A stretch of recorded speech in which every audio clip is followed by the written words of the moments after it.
What's up, y'all? It's your boy Anagi coming at you with another episode of the Church of MHA from My Hero Academia, chapter 303. And I got the boys with me. First up, we got Bishop Squid.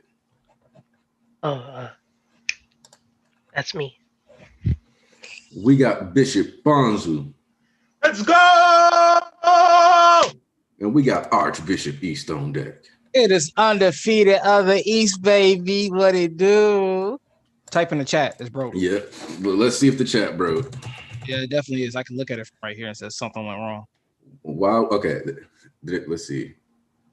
Did it? Yep. Y'all go ahead and like the stream, man. Get these likes up. It's 11 of us. Come on. Yeah, there we go. yeah. Hey. All right. There we go. Chat's finally working.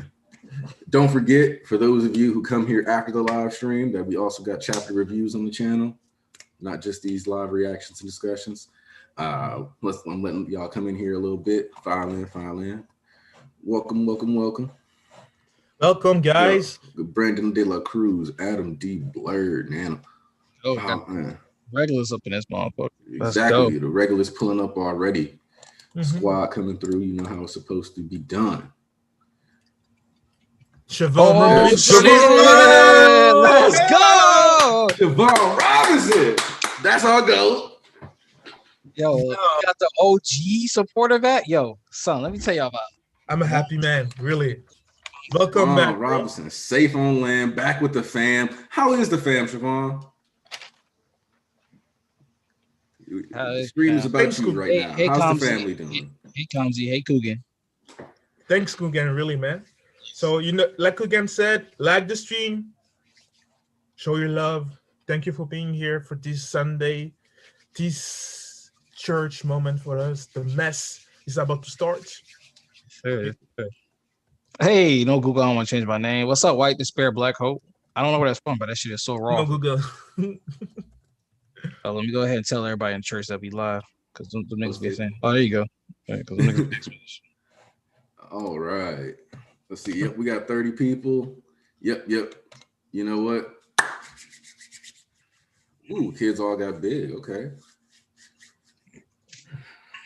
As long as you keep getting come back. Let's start the chapter. Yes, the preview was great. Preview. Ooh. Shout out to my boy Watkins, not coming through for the stream, in the stream, but being a responsible citizen and getting a COVID vaccine. Let's go. Oh. What's up, Malfall, Sosa? I feel like I'm on some Dr. Seuss shit today. Let me relax with all these rhymes. Got horror. That's right, Giorno. East faction top as always. All right. Y'all ready? Yes, sir. My Hero Academia, chapter 303, page 1. We out here. Top 3. We got Hawks and Genus pulling up. Pardon us. We couldn't help but overhear. May we accompany you on your proposed family outing?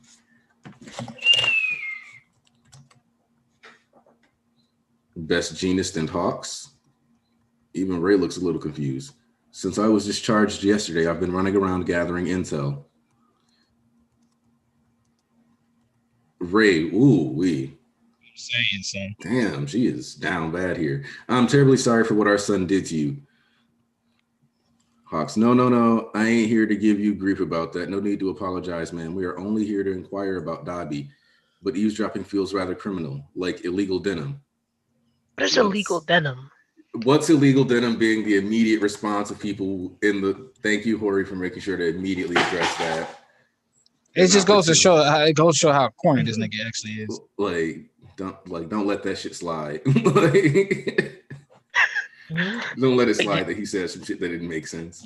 The root cause of your son's grudge could provide a lead in this investigation. We can ask him directly about how he survived the blaze and transformed completely into Dobby.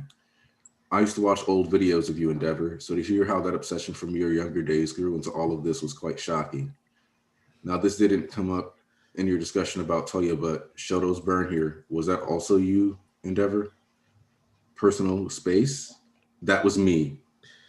Whew. Mom, everything, despite having every right to resent me, he started calling me mom again. I see. And we see the flashback to both parents. Mm-hmm. I never really got to face my folks like that. I gave up on them, moved on, and left them behind. Shoto, you're a class act. Endeavor, it's hell out there, you know. I know. Shigaraki, Dabi, Himiko Toga, Spinner, Skeptic, plus 132 of the Liberation Front members who escaped, and 7 near High and Nomu are all on the loose. Furthermore, Shigaraki and the Nomu smashed up Tartarus and 6 other prisoners, freeing over 10,000 convicts. Oh, what? Nigga, let's go. Let's go. I thought y'all said it was. I thought y'all said the villains lost because that was. With the core members of the Heroes Public Safety Commission dead or in the hospital. So, like I said, Redestro's clone did in fact catch bodies in there. They've lost the power to organize heroes, and many heroes have chosen to retire, spurred on by this nasty climate. Villains are more daring than ever, and the citizens who've lost faith in heroes are taking up arms, but by fighting back themselves, they're only wreaking more damage and destruction. Now this is where it gets good. Our government has put in a request for relief workers and heroes from around the world. Ooh. Let's go. I don't know who you gonna get, because these niggas ain't got time for you. Ooh. They ain't really got time for you. They gonna send you some scrubs. You better be careful. But with the Safety Commission essentially shut down, the paperwork needed to dispatch heroes isn't getting done. Oh. So it's bureaucracy. All of that in just the past 2 days. Just as your wife said, your only option is to fight on. But we will too. The responsibility isn't yours alone, number one. And we can't have your family shouldering the entire burden. But why would you? Even if what Dabi says about the Todoroki family is true, I know things are different now, and I'm going to lend my full support to anyone trying to be better. On that note, I'm proposing a team up of the top 3 heroes. Twice, bro, twice, man. What I am thinking about twice right now. I've put my life in Hawk's hands from the start, and I'm accustomed to walking down hellish catwalks such as this. Now that we and your family have lightened your load, do you think you can stand up and move forward? Yes. Oh, he ugly. Damn. And Natsu's like, man. There he go all the time, bro. This is only until we stop Toya, got it? Whatever. Always gotta say something, man. God damn. Like, we all know, like, y'all gonna address it later. Relax, bro. There's enough tension as is, bro. Like, there's enough stress. We don't need to fight.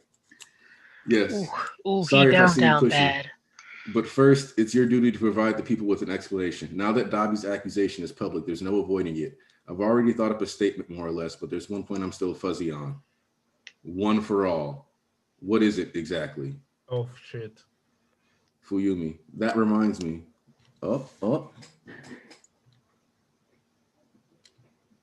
Let's see. Rah. Natsuo, I guess the only people entering the Central Hospital right now are connected to the hero side. While facing off with Shigaraki, Endeavor muttered a mysterious phrase. What does one for all mean? Is it somehow related to the supervillain known as All for One? Let's get in there quickly.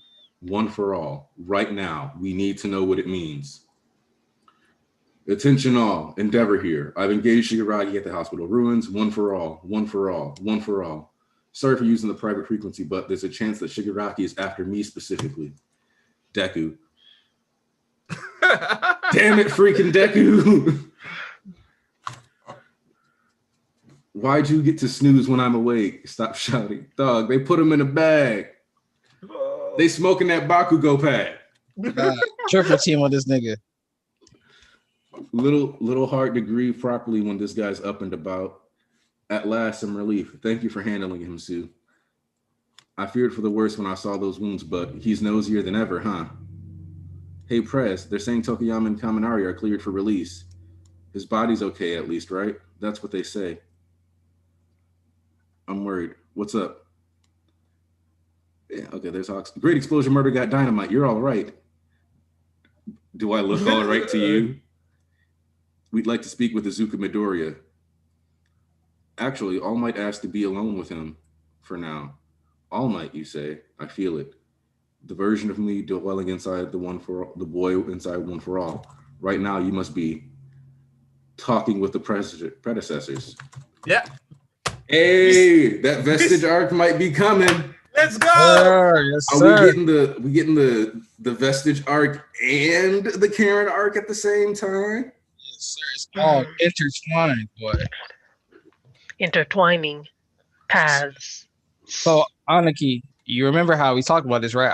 Everybody was on one side, whether we don't leave America or or we should go to America or we shouldn't. And I told people, why don't we come in the middle? And the most logical thing would bring people from other countries here. So that way it's just a handful of new heroes and not a whole fucking giant cast for another country, which will make sense. What I like about this is that they're making it very difficult.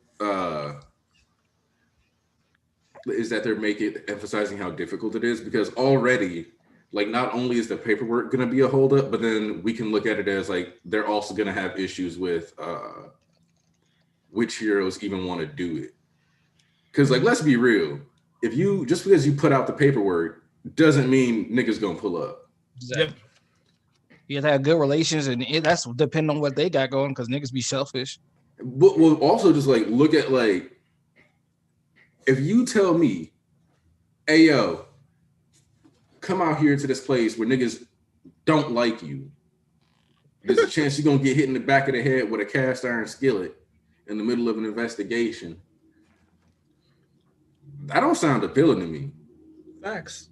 I just want my black hero to be.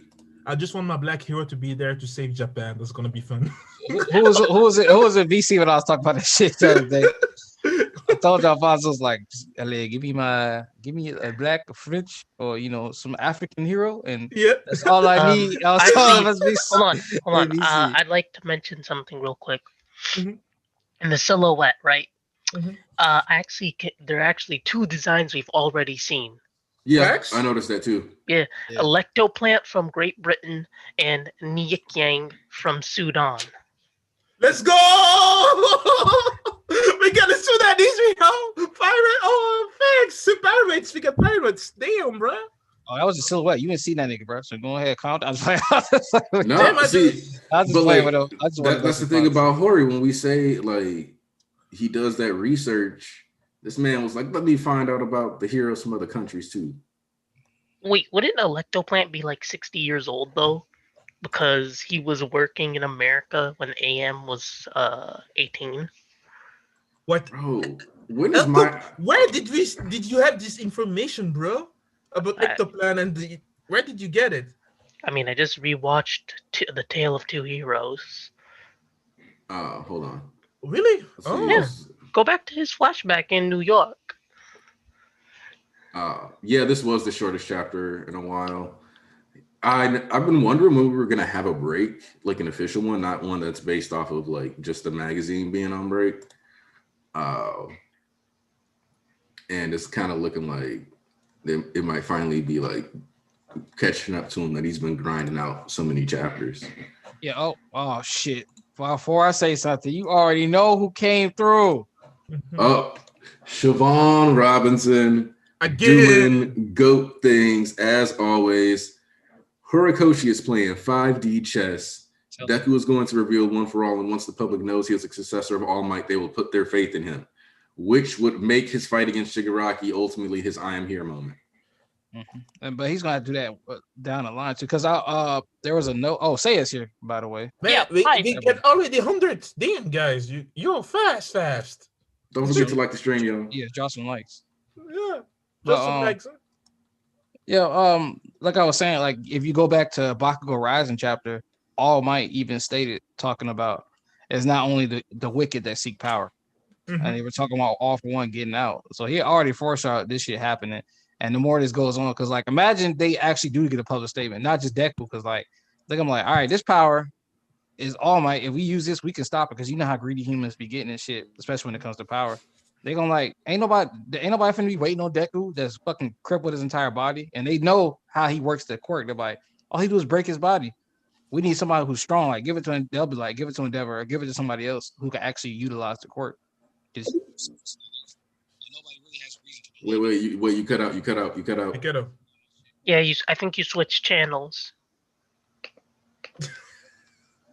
Nah, but nobody has a reason to believe in Deku, to be honest, like that, especially given the current Yeah, I don't think it's that easy. I think that, especially that the fact that they are also already doubting All Might, I don't think it's that easy to make them believe in Deku just by saying, "But he's All Might's successor," because they're already angry at All Might.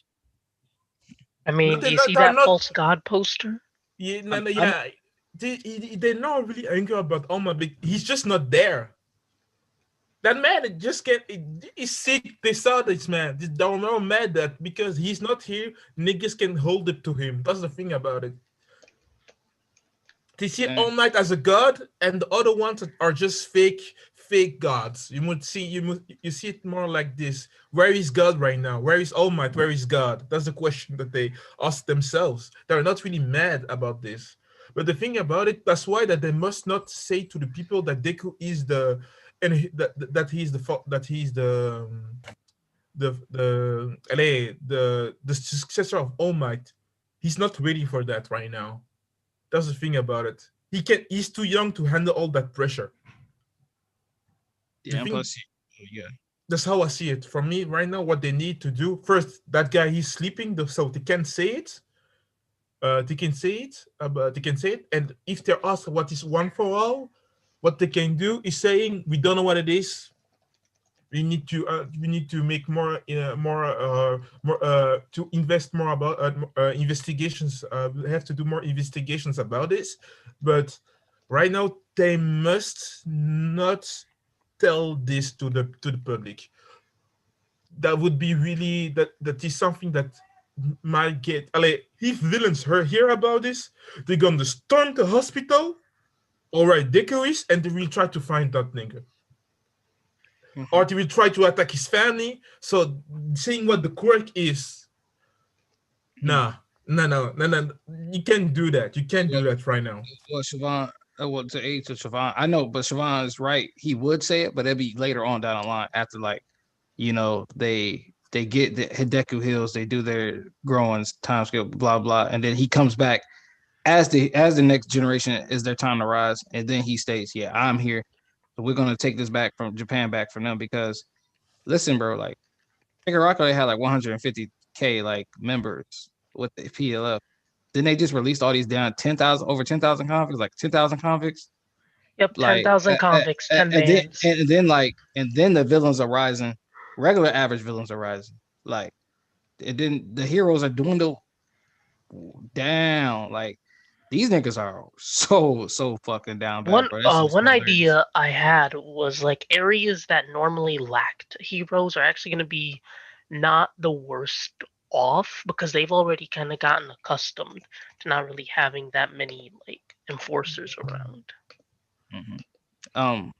Again, All Might did say like he didn't really know, but he felt something at one point in time. But he didn't. It was nobody had the vestiges as strong as Deku does. Because even Shimura said she felt something at one point, and then All Might said he had like one like little instance, but it was like how Deku had the sports festival or something like that. Because he knew that, like he said, it was like I think even during the sports festival, he said that he didn't have it that extremely, right? It was just a dream. Yeah, he said he didn't have he said he didn't have it, like nobody had like Deku, but he had like a little like thing. Yeah, that's what I mean. A sense to it, yeah.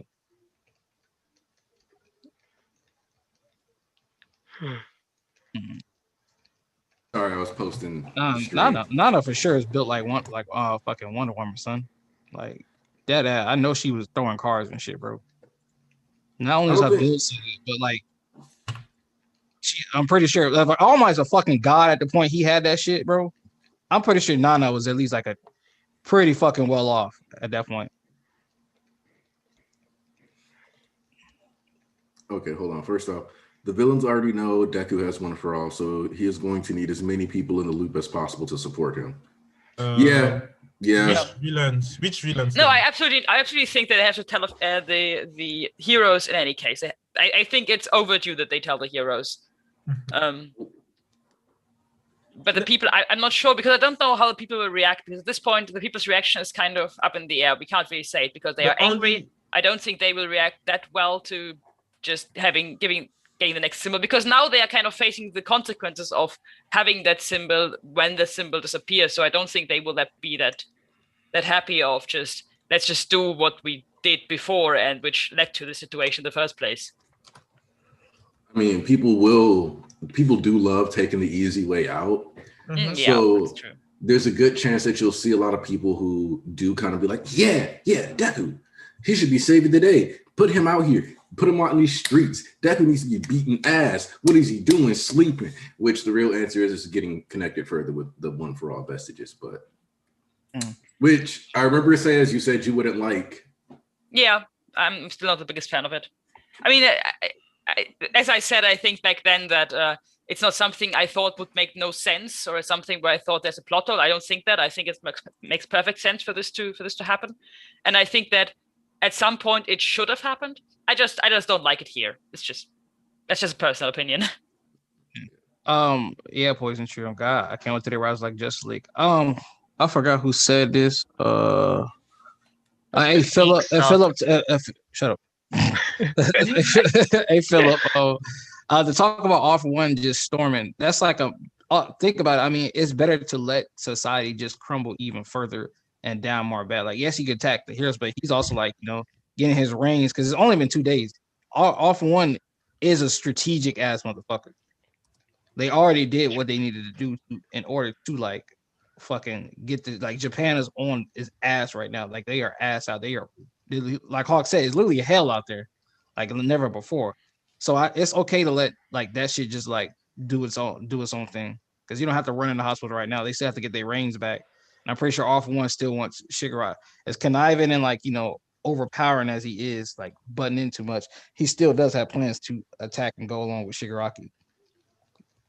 That rule of two applies. I don't know about y'all. That I need to get that Orochimaru gimmick out of here. But even if it was, yeah, exactly. But I was just about to say that. So like, y'all want to use the body snatching gimmick? Use it all the way, and not just to your advantage. Orochimaru got body after he tried to take Sasuke fucking body. So like, you use the whole thing, not just part of it that appeals to your argument about the body snatching. Yeah, there's the thing about it is that for the moment we are more on the hero side to know Horikoshi is developing what's happening on the hero side and the world right now. From what we know, they just they put 16,000 people in prison to get right now 10,000 out. Oh man, it's like they did almost nothing. There's a thing about it when you think about it. They put 60 people in prison to get 10,000 more, 10,000 back in the streets, and these people are the most from the whole prison of I forgot the name of that prison. Tartarus. One of the I will say one of two of these people are equal like 100 people. You know what I mean? Like 100 normal villains. So. Oh man, I don't know where this there are really the shit is real. I just want to say that the shit is real. Oh God, man. You struggling right now.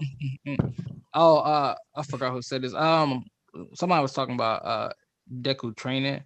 Deku don't need to train because I'm definitely a fan of the Vestige stuff. He needs to just sit down and learn classes in session because they need to learn about the nuances and the growth and like how hero society, like what it truly means to be a hero. Like he needs to see like these other eras of what it was like back then around the time, like because they got this fake ass, like I said, this fake ass hero society, like Stain was talking about. You see when the going got tough, really tough, and the peace was tested and it crumbled. Now these niggas running away. So my question kind of is, do y'all feel like, give me that MHA T'Challa? No, with All For One, like kind of pulling up, taking the reins, at least temporarily, of Shigaraki, do you feel like we're going to get to a point where it's literally going to be like two factions building up? Because like that whole two Japan's idea is starting to sound like a little more appealing with the way the cards keep getting set up. Like, I mean, but which side would be like hero enforced? Right, like so that's the one thing is that like how are you gonna like decide what your territory is? Because like after a while, I feel like people are gonna flee to safer areas, and in the process of trying to flee to safer areas, you create a vacuum of space for other villains to kind of move into, and then they can consolidate power and start making more moves. Yeah, the more powerful you are, the more you own your own territory. So like if I was part of Shigaraki crew and us diving, we got our own cities, like, because the more powerful you are, the more rank you got. No, And the higher you are, you rank. They're like, not that's my only territory. I'm the boss yeah, around here. yeah, and not only this, because right now we just had the society My Hero Academia just recognized that they can use help from the other world. It might also mean that villains from other countries can see that like Japan, how it looks like an opportunity for them. You know what I mean? That's just an idea that I had right now, because allez, catastrophe is always a good thing for the business. That's what to talk. That's what like Chinese. We already know that the quirk drug was from China, like It's from Ching Ching City specifically. yeah. So stuff like this might have also an impact in My Hero Academia in the later arcs. That you will see like the triads. I don't know the mafia from different I don't know which stuff like this. If the Yakuza existed, I'm pretty sure triads still exist in China. Yeah, so for sure. So in Vigilantes, I believe when Knuckle Duster was like he abroad in had like China. his beard out, he actually went to China, and we actually got like a snippet of like a slum there.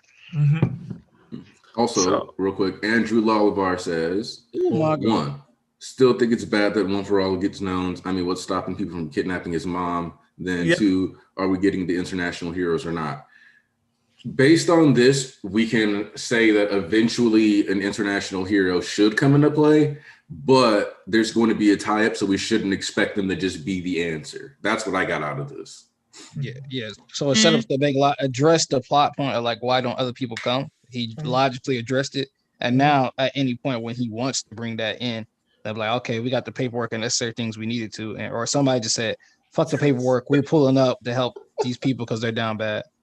And for the one for all thing, what do you mean by bad? I don't think you mean bad story point or bad writing, but I think it's bad in general. Like it's bad for heroes and Deku. That's kind of sort of point, because how the same way like how Peter Parker keeps his identity hidden, because when he did get found out, then them niggas went after Mary Jane, Aunt May, and so on and so forth. All the people he cared about. That's kind of the point too. It's logic too. That's why the stuff in My Hero Academia, the fact that people just show how that heroes are, even if they're like more like celebrities, where they live, where they are. Some of them don't want to do that. Like All Might, people didn't know what his true name was. Like Toshinori All Might was literally just All Might as far as the public was concerned. Yeah, so just know that he went to the UA at school, stuff like this, but they never knew his name. You know what I mean? And it is something really interesting that if you want to know all this stuff, you have to research it. As if you're really interested in that thing, because even Deku didn't know what All Might names. We never saw him say the name of All Might, and he was a super big fan. He's still a super big fan of All Might, So really interesting how that in the identity stuff in My Hero Academia, it depends on what's for Deku, that would have the same effect as Peter Parker, like you said, because everybody will try to have his quirk. You know what I mean? Everybody will try to have his quirk. When you know that that's the one of the most powerful quirk we had different ones in that one. Even heroes will be trying to. You know what? I don't believe in that nigga. Give me that quirk. Yo, I'd like to mention. I just noticed a mistake in the panel, I think. Yeah. What? Yeah. Where? Which panel? Let me look it up for a second. Just. Also, I'm low-key kind of heated because I saw somebody complaining that, Ochako got to stand outside of Deku's door. What? And now I'm like, and? Like, literally, like, multiple people happen to, like, walk past, and they were just, like, happening to stop by to see if they could visit. That's it. Like, the fact that somebody tried to blow that up into a big deal, oh, my God. No, you don't even want to, hold on. I got it. Hey, Aniki, Shisui, which one? Shisui, hold on. First, Shisui texted you in the church. He said, let him in. Let him in. Chapter Let my baby in. why Shizu's coming out. Chapter 303, when Endeavor says Deku, he has his complete arm bandaged up. And before in 300, he doesn't. He's just randomly gotten new bandages now. Of course, she noticed that. Yeah, of course I noticed that. Confirmed, Seiya stares at Endeavor's manly hands. No, I just remember because when 300 came out, I was really confused that he had no scars on his arm. So I was really confused about that. And now he has the entire arm bandaged up, so I... These nurses work at Lightspeed in Central Hospital. With people in the room. I wouldn't be shook, man. You know why? Because they have quirks. Probably teleported bandages onto his arm. You know what's funny? Is actually a mistake in 300 altogether, because he actually does have a bandage. Like when he first wake up, he don't have a bandage. Like, you know, they all place on one particular man. But then, like, you scroll to the next page, he do got a band, both of the bandages. No, I always thought that he just has bandage at his lower arms. I always thought that because we only see the upper arms in the first panel and the lower arms in the second. But now it's a mistake, so whatever. Oh, Aniki, you don't even want to know the half of that stupid Ochiko shit. Apparently, I think Lega Biru said something about when the spoilers were out. They said that he said something about Bakugo getting taken away. It was like funny or some shit, and then like people was upset that like Bakugo got taken away with non-consent and restraint. I was like, what are they mad? What the hell? Bro, you got it, bro. I don't even know what that was. Like this is where you take the advice of Rick James and just say, you know, cocaine's a hell of a drug. Oh, really? Because like he was like Bakugo was like, I'm about Shisui. What's going on? How's my man doing? Chilling. This good ass chapter. I told you. I want to tell you yesterday on the phone. What I tell you yesterday on the phone? Yeah, man. It's everything I wanted. You know how it is. That was so funny. Yeah, I was talking to Issa earlier about just getting like small moments like this are just so meaningful to me, and especially seeing from, you know, a lot of the characters I like, and yeah, I fuck with it. So the voice, man, damn.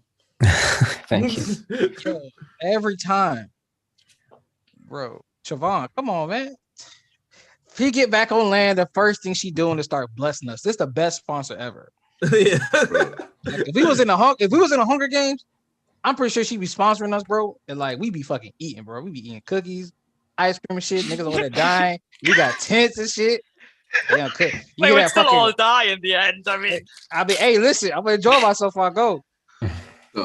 So what Siobhan said was, I wonder what is Deku's relationship with his friends going to look like after the reveal?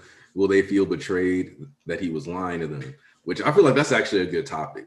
Yeah, actually, I didn't think about it, but it's actually really interesting. I wonder how Endeavor is going to react to essentially wasting 20 years of his life. I want to see that scene forever. Of his entire life to trying to get to this man, only for him to realize that he wasn't even natty.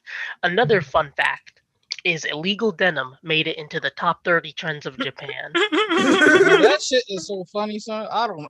That's pretty funny. Bro, that shit is so, how he's so raw, but he's so corny, bro. That shit's so funny. That's the thing about it. That's why I was so stupid. I love it. That is just there's so big contrast between his character design and just what he's saying the whole time, talking about jeans. Oh, bro, like there are people making like weird analogies. I don't see a big contrast. I think it he's fits exactly well. The way he looks. Yeah, that's what I'm saying. He's exactly like because like here's the thing. To me, Jesus has always looked goofy. Like one of my boys is like, what you mean? Genus looks raw. Like one of my boys loves Genus. Like, I mean, he's raw, but Genus is raw, but like he looks goofy. Yeah. It is kind of goofy to like, wear toe to nose. The jeans. That is the highest of rise jeans, bro. Listen, high rise. I hear nobody dissing this nigga when he pulled up in a Batmobile. That's the raw shit. That is raw. Hey, man, he got the bag. It never got a driver, but guess what, nigga? I got the Batmobile. That shit not me getting beat, son. Listen, if you're a Genus fan, all you gotta do is just ignore the puns, right? Ignore the corniness and just focus on the Dripmobile. Only one calling Bakugo's hero name, by the way, too, which makes it even funnier, bro. Full name and everything. Explosion, murder got dynamite. I'm cracking up. And he says it so serious. He's like, "Are you all right?" Like, I'm like, son. Niggas like, do it look like I'm all right? The fuck?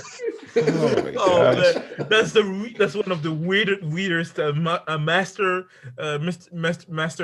master disciple relationship. Oh damn, man! Did you see the MHA Smash comic?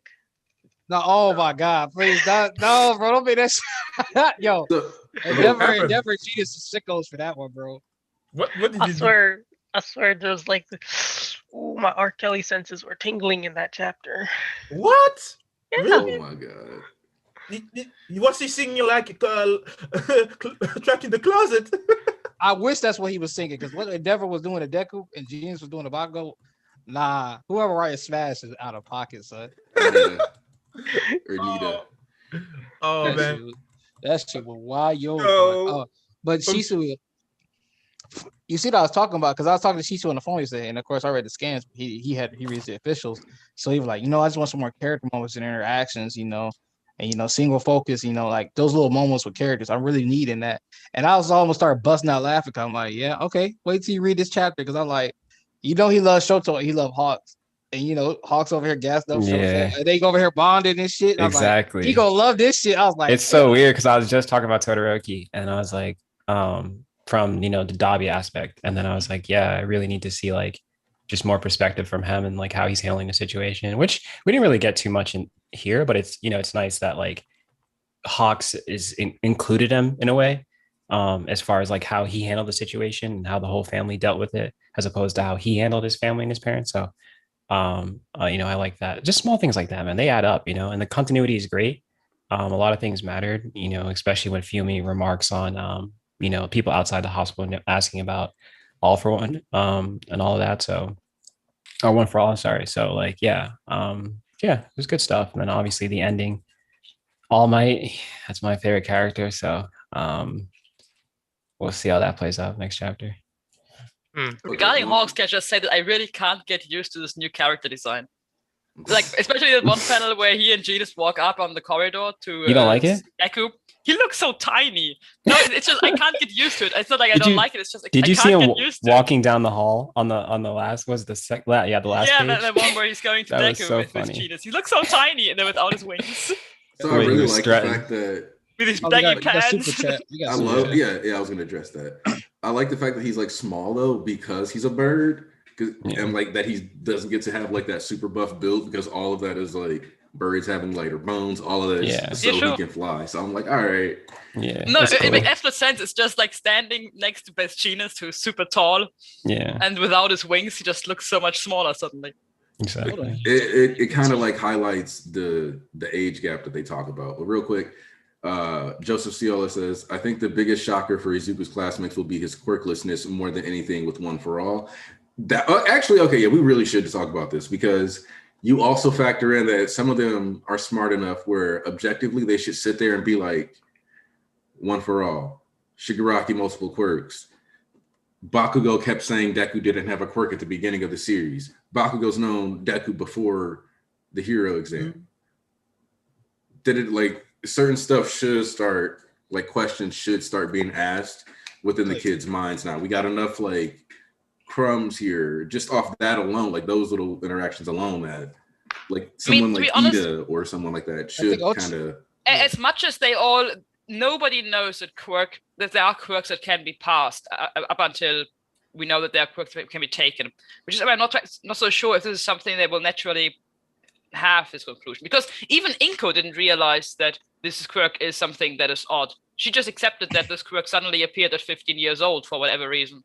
Well, I'm saying, I'm saying, look at the context of like All for One, the same way Bakugo did, where he was like, you mentioned this, but now we know that like they're going to be like, well, why did Shigaraki change directions? What was he after? We heard about One for All. Did it like, you're going to start hearing about all these quirks and like these variables, and it's going to come down and be like, okay, so what's going on here? And then now that you got All Might chilling in his room, like if Hawks could put it together, anybody, especially everybody else that's been known and had the quirkless Deku hearing that shit because it don't add up. So it's like, bro, he has a quirk. What the fuck are you talking about? And then shit gonna start like adding up. But we got super chat. Yeah, I want to say, yep. Moon Dude 345, another regular coming through. I think Genus is like the might guy of MHA, goofy but still a badass. Facts. Yeah, that's a good comparison. Yeah, can't argue with that. And one more thing, real quick. Happy birthday to Almighty Fish Mix. Happy birthday. Yeah, happy birthday, Almighty Fish. Happy birthday. Also, hope it doesn't go out like my guy. While we're on the topic of birthdays, shout out to my little and older brother who both had birthdays this month or this week. Yeah, like this is just these past 3 days long. So, Sayers, you had a birthday and it's... So it's going to come up on Wednesday. Oh, shit. Send me your address so I can send you the Endeavor body pillow. Happy early birthday. I'm not sure if it's going to arrive at time. It's not, but you'll eventually have it finally. It would take like 2 weeks to ship. We've been talking about this Endeavor body pillow since season 1. It's time to get it for you. Sure. Our viewers deserve to know you got the pillow. Hey, shout out to you and Dutch. What up, bro? It's all coming together. Dixon? It's all Dixon. You welcome, Almighty. Who was I about to say something to? Where the fuck did it go? Oh well, I lost. No. But yeah, like, and somebody mentioned like Sue was one of the first people who called it out too.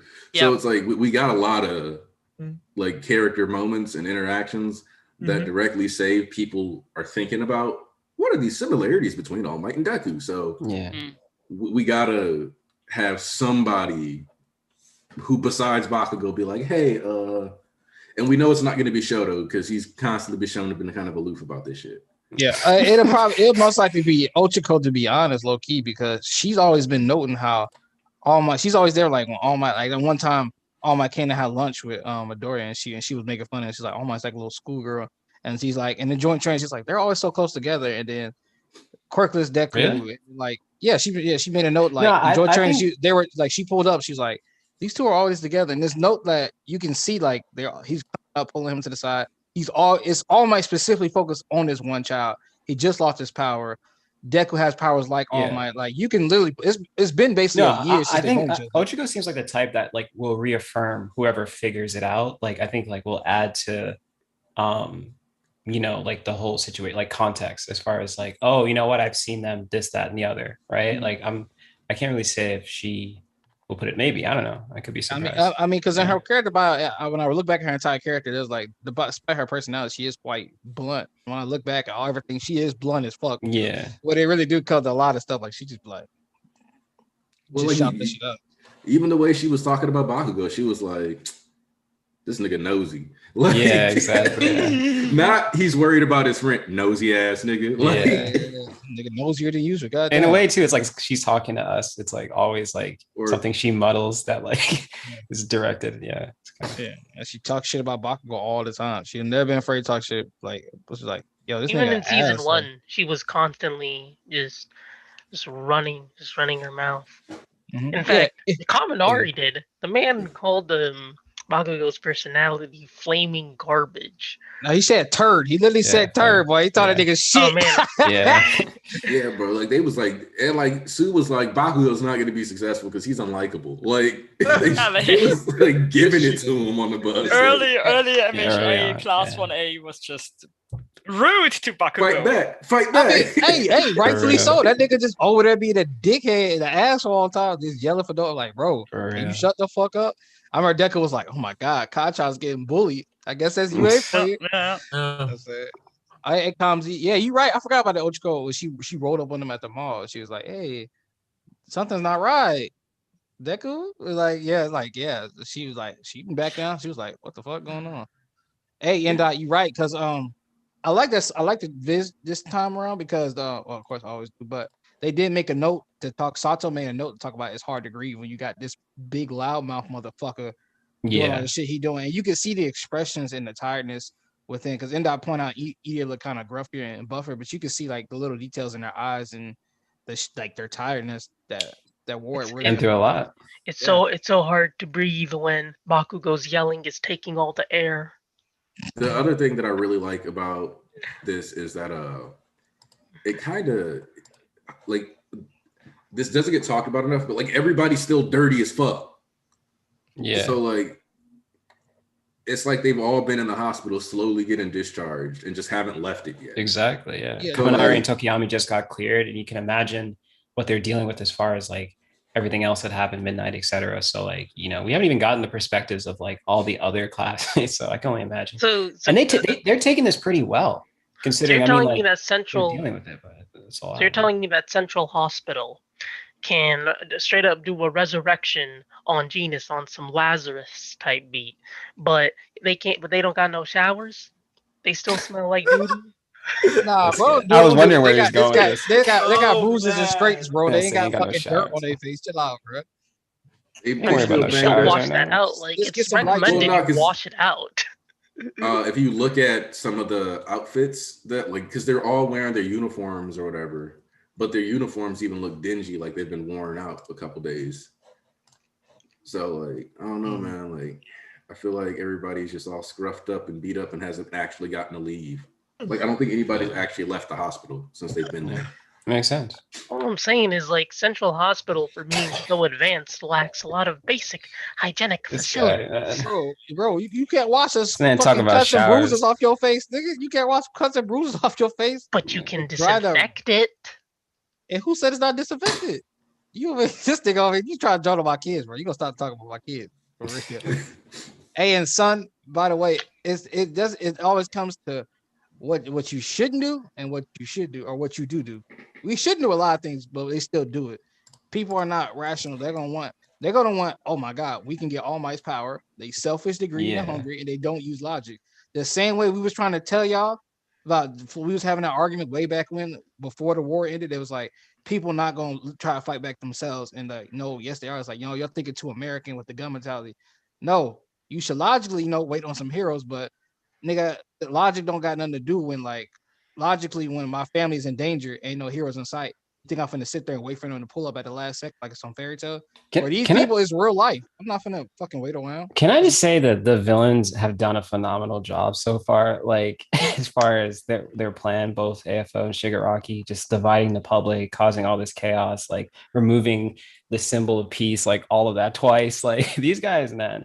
And now they have to tackle on talking to the public about, there's like so many distractions. Like Dobby too, like contributed to that. Like these guys really like set it up well. I mean, this is the first time I read a series convicts like this and Jump where they're winning, bro. Like for a minute, and it's just getting started too. The thing that I really like about this though is that it's cohesive and it's all been set up. Like, yeah, because the thing that like kind of bugs me is like when we're having like this consequence discussion, right? And like en masse, and people are like, well, I don't think there were a lot of consequences, bro. Like, bitch, shut the fuck up, bitch. But like, when we talk about this though, it's like they literally sat here, said, we want to tear at the moral fiber of society, causing a social upheaval leading to a period of chaos in which we can swoop in and exploit so that we can gain power. They laid out a destabilization of a nation plan, followed it through, destabilized the nation. Yeah. And people are like, and accounted for contingencies. And it seems like it didn't work, like because of all of like the, heroes kind of fighting back and all shit kind of plans not executing fully, but like still, like, you know what I mean? Like it ended up still being a thing. Like this Shigaraki just busted in. How many people did he free from those 6 other prisons? Like 10,000. I actually have something really interesting about the 10,000 convicts. Super chat before it disappears. Let me address Siobhan Robinson real quick. Okay, but then can I go next? Yes. Deku will be held to such a standard he pretty much can't lose going forward, and I appreciate how everyone isn't magically healed after major fights. Exactly, because that's the other thing. People were like, Eri, what if Eri? The fact that everybody is still injured, good sign that Eri not pulling up, bro. Bro, it don't matter if she pull up. She just used her shit the other day. That shit is gone, son. What's she gonna do? Heal a cut? People act like she's just a battery that's going around just like people really batteries die. Batteries die. So and that's my point though. Is like I was like Mirio was literally there so that like when we look at these people, it's like why aren't they fixed? Oh yeah, empty battery on Eri. Yeah. Told these niggas, bro. Like when more stuff come out about how that flashback actually fully went down with the area healing thing. Oh, you best believe I'm on y'all niggas' heads, boy. We're 300 chapters in. You should understand at Horikoshi how he deals with consequences and ramifications of shit. Like you don't get that by now. Like that's my thing. That's my thing. Like when we keep talking about the Eri thing, like why am I beating a dead horse, bro? Bro, he understands this shit more than you do. He has more cards on the table. He bro, I Has he trust the failed man us to write. before? No. Exactly. I understand. I trust the man to write his story better than I do half of y'all because he I has think all the when they cards on the write table. this, they like mistakenly believe this is like the Black Clover subreddit. So I think that's what's informing their views. Oh, Andrew Lollivar says, and it's important to note he's using the SpongeBob meme voice. Yeah. But she's sweet. Not enough people that aren't me. Again, that goes to people who aren't understanding the last arc as far as like what the setup was for that, what Horikoshi's intentions were. I get it. People had misconceptions about it, preconceived notions regarding going into the arc, but at a certain point, I think you can pretty much realize what the arc was doing and what it was setting up. So people are unsatisfied because they putting too much of their own subjecting their own opinions and interpretations on it. So for the SpongeBob analogy, would the Krabby Patty be Hero Society? Oh. Okay, so I wanted to mention something about the 10,000 convicts part. So in the leaks, it was said that there were 10,000 Tartarus inmates that were freed on top of the 6 prisons. That was the first translation we got. Mm-hmm. And then in the Friday scans, we had no mention of the actual number of villains. It just said a lot of villains were on the streets. Yeah, because y'all were talking about that in VC. We have it revealed that it was 10,000 in total. So you could count Tartarus and the 6 prisons. All 7 prisons. Okay. Yeah. And bro, like I don't think people realize like you can like they were all top tier, like they're all heavy prisons. Like Tartarus may be the baddest of the bad, but just cause a nigga not locked up at Tartarus don't mean that motherfucker can't be a threat to society. That don't mean that at all whatsoever. So like, did you guys talk about the heroes coming too, like Electoplant, like in the silhouette? Like, did we talk about that? We like briefly touched on Electoplant, and who I'm excited for is the age Yang. of Electoplant. I'm excited for Nick Yang because his quirk is a spirit possession. So I'm trying to see that, trying to see some people get possessed. You feel me? Well, he might be channeling like other spirits, but also the fact that we're getting like a reference to spirits in general is going to be that technically opens up some doors. Yeah, I don't think it's talked about enough how much supernatural shit is actually in MHA when it comes to the vestiges and the worlds. Like what for those of you read Vigilantes, you know about the O'Clock situation. Yep. Yeah, like that shit was put me for a loop. But like once again, it just goes to show how much Vigilantes adds into the story because wait, what do you mean? Vigilante adds in terms of supernatural? Like just in general, like there's a lot of things. Like if you read latest chapter of Vigilantes, how Suko was talking to Sukuichi about how fucking trash you cops are. Like, yeah, so you want to go arrest Koichi because he's like actually one doing something, but you fell into your jobs in the first place, and he was just shit talking to niggas. And Sukuichi had no comeback for that because like, yeah, you kind of right. It just adds more to the story in that like Horikoshi plans this shit ahead of time. Like they really talk about the core of vigilantism and the vigilantes. Meanwhile, in the story, it's talking about how being a vigilante is causing more wrecks, but all the heroes are dropping out. So what choice do they actually have? I mean, the thing with vigilantes is that it's a direct response to a failure of a justice system. Yep. Because when the law cannot be properly enforced or is not properly enforced, then justice will have to come from those under that law. That's just how it works. Naruhara was neglected. Like it's pretty. Let me phrase it better. Okay. If the law can't do anything, you have to take the law by your hands. The justice. Like for example, with Naruhara, right? So few heroes actually patrolled the area for various circumstance that this is what led to the creation of the vigilantes. Yeah. It's when things get like overlooked because there's so much to account for and not everything can be covered by these heroes we see. Also, I want to mention one really cool detail about vigilantes. So in chapter 96, it was mentioned that Koichi's like the building complex got bought out and is being renovated. Yep. So like that old rundown building is getting like essentially it's getting redeveloped So like it's almost kind of like a hint that Naruhara is like about to undergo like a gentrification on top of that. Well, yeah, that's normal like business, and then that'll be what makes it a profitable area to protect. Yeah. So, which in of itself is going to be kind of interesting to see how that's incorporated towards the end of the series and like how that ties in with the main series, because I kind of expect at some point Koichi at some point has to like come into play.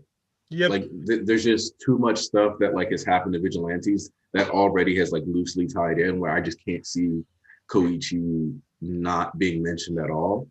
Yeah, I really truly don't care how anybody feels like about them not liking it or what. So whether you read it or not, I don't really care how you feel because it's there for a reason. There has to be somewhat of a cameo for characters in that series to bridge into this series because it exists for a reason and not just to expand because it was set prior to. Then it comes in and like it builds in. So it's like, all right, there's something, and I can't wait to like fully clicks and connect. Whether that be Captain Celebrity or what have you. Hold on real quick. Says I got you muted so that your name doesn't pop up because that's your government. So you might want to change your government name so that you don't end up handing that to people. And then you'll be safe to talk. Yeah.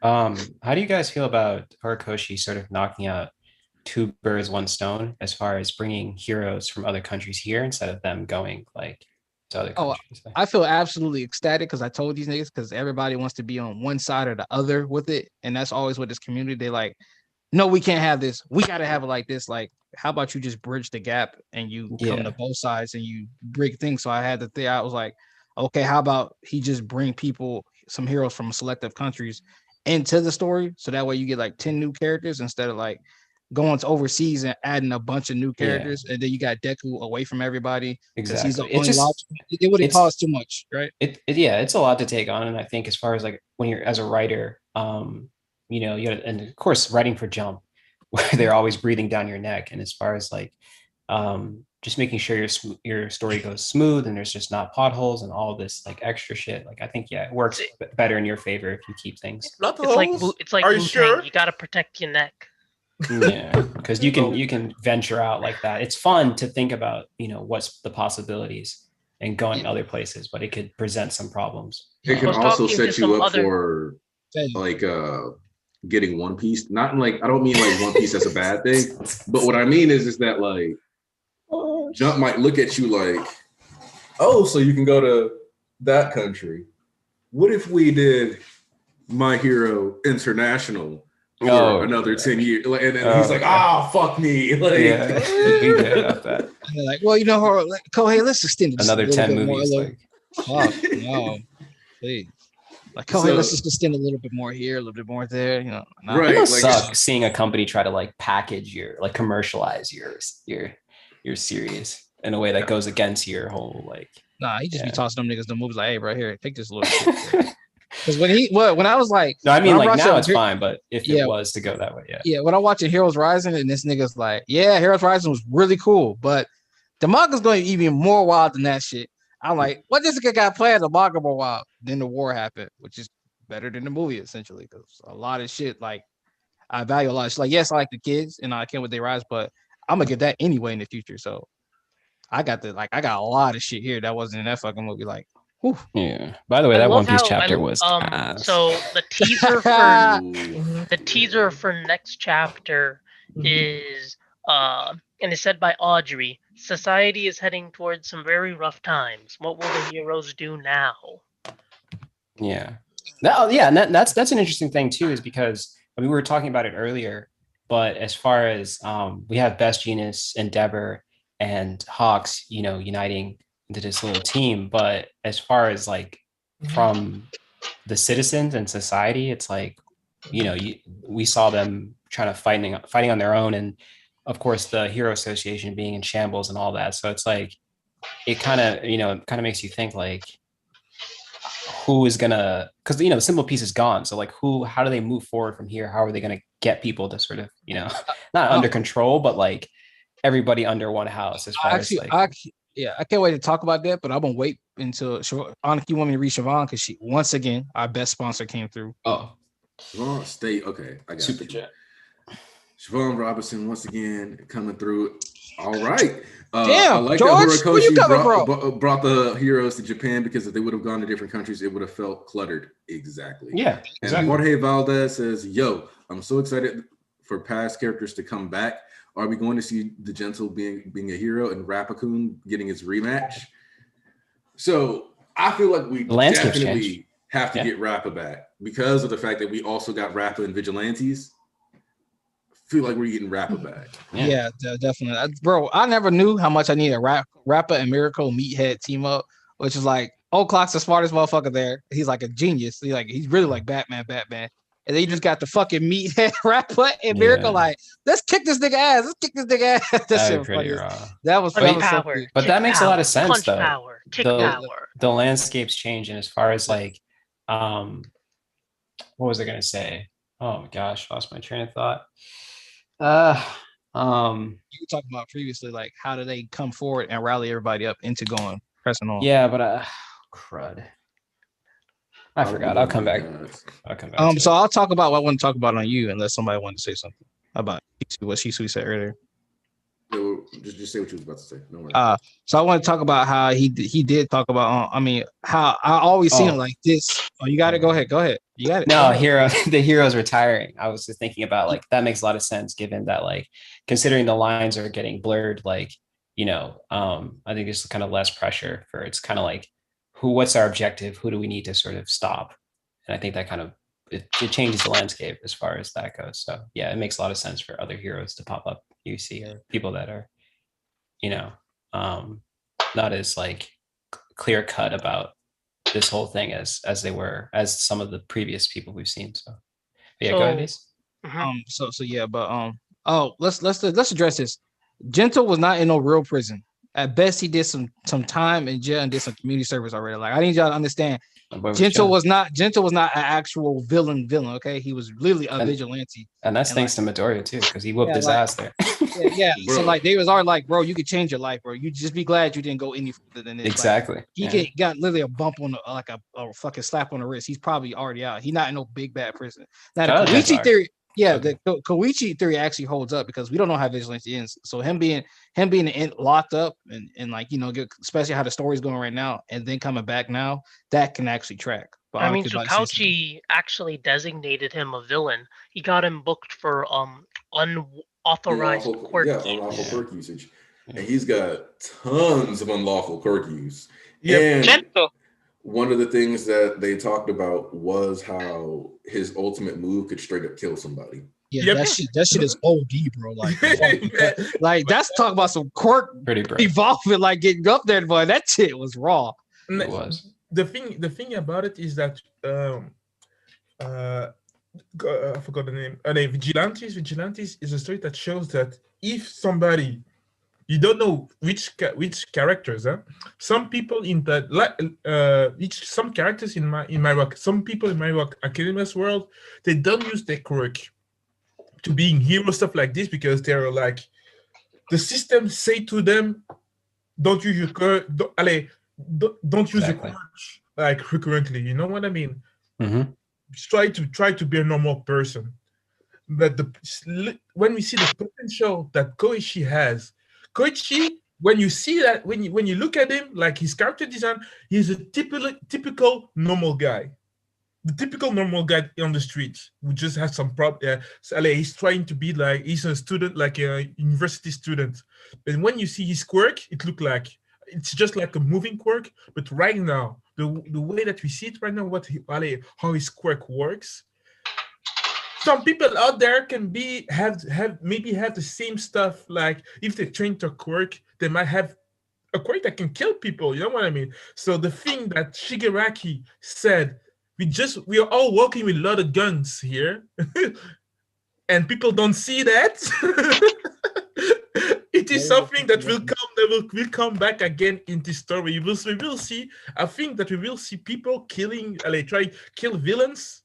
Stuff like this, like taking like, just like going that vigilante road to following like Stain, because Stain right now might pull up having his own faction. Know what I mean?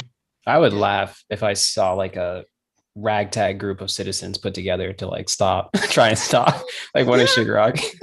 I was doing some research, and apparently jeans are illegal in North Korea. What?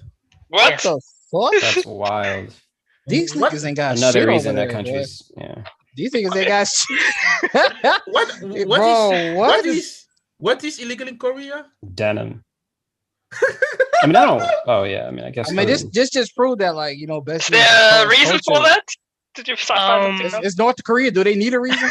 All right, North Korea for sure. Do they really need a reason? It's North Korea. That's all. No. I will tell just American stuff. Let's just ban it. You also can't take pictures of poor people. Okay. Because they don't have them in North Korea. Yeah. That's the concept. No, the thing about the thing that you have to think about is, can they produce jeans? Can North Korea produce jeans? Like, do they have like the cotton there on the ground? If they don't have it, so it's normal they won't try to change to make like they don't like real like trade with other countries. You know what I mean? So. Yeah. It's normal that it's illegal to take some. To put okay. There. I got the actual thing. It's like if you can, you can wear jeans, but it's forbidden to wear blue jeans. Yes. Yeah, I think that's be, mostly because it's American culture. Denim should be black because blue jeans are prohibited in North Korea. They embody imperialism. However, if you're a tourist, nobody will say a word to you. I don't know, like whatever that's. All right, before we get, so if you're a native of North Korea, you have to wear blue jeans because it's illegal to wear blue jeans. Yeah. And Best Genius is all decked in blue jeans. Yeah. But he's not in North Korea, so it's fine. If he's in North Korea, he's gonna be in black jeans. So that nigga gonna. Hey, I'm all here for blessed jeans and black. But Shisui, to follow what you were saying earlier, about who's gonna rally them together and stuff, et cetera, et cetera. Yeah. What's funny is I was actually one of the note because for those of you who read Red Vigilantes, you remember the Sky Egg arc, right? Mm-hmm. And then when Captain Solari was on the front lines battling the High and Nomu, Bomb Nomu, and then you had like Ida's brother, Midnight, Orca, Miracle, Genus, and like some other pro heroes. They were all in the tower too. They was like, all right, listen, we all form a team. They all formed like little meeting in the room with their team. It was like, all right, look, we organize this. Ignium, get your sidekicks, bring Genus to Fiber. This, that, and other. Like, they had to rally up and make it their own. There wasn't like no hero organ. The association, like, okay, you guys all go here. Like, they were all there just doing their own thing. And then they all rallied together, formed a team, and got that. Because in that panel with Ignium and Midnight, without Ignium basically like Ida without the glasses and older, and Midnight without her the costume, she looked a lot like Momo in that scene. So I was like, I can really see, and Ida has the sets and requirements and experience to be the leader, as he was with like Manuel, like he said, and then him being the class president, it just fits for him to like the lead, or him being like gathering team and resources to like, okay, I know your strength, your weakness. You do this, do that, and the other. Because Midoriya's not really a leader, and Bakugo's not. He could lead like a team on his own, great tactician. But Ida would be like, I don't know how y'all rank. Bakugo is a strike force leader. Ida is a central commander. Yeah. There you go. You got what I knew. Aniki would know military time. He would definitely know how to organize what I meant. You would know a nice word for that. Yeah. So Aniki, you can lead from it. Deku's the hero type. He's like the hero type. So he really like an MC. He's not the type to actually lead because he would have his own things going. But he's a hero type. Like he can inspire, but he's not the leading type. Yeah. He's a strategist and just like you said, an inspirational type leader. People will follow him because they get inspired by him. That's the thing about it. Yeah, like that's why, because like Deku and Bakugo's leadership is okay. Ida's whole thing is that he's been the class president. His brother had that hero agency where he had a bullshit because people were like Momo set up as a leader. And yeah, but like Momo has more like direct, like she's doing it. But like if you think back to like the Mudman versus Ida fight, like the whole point of that is that Ida was in charge of his team, like during that round, and he was the one making the strategies.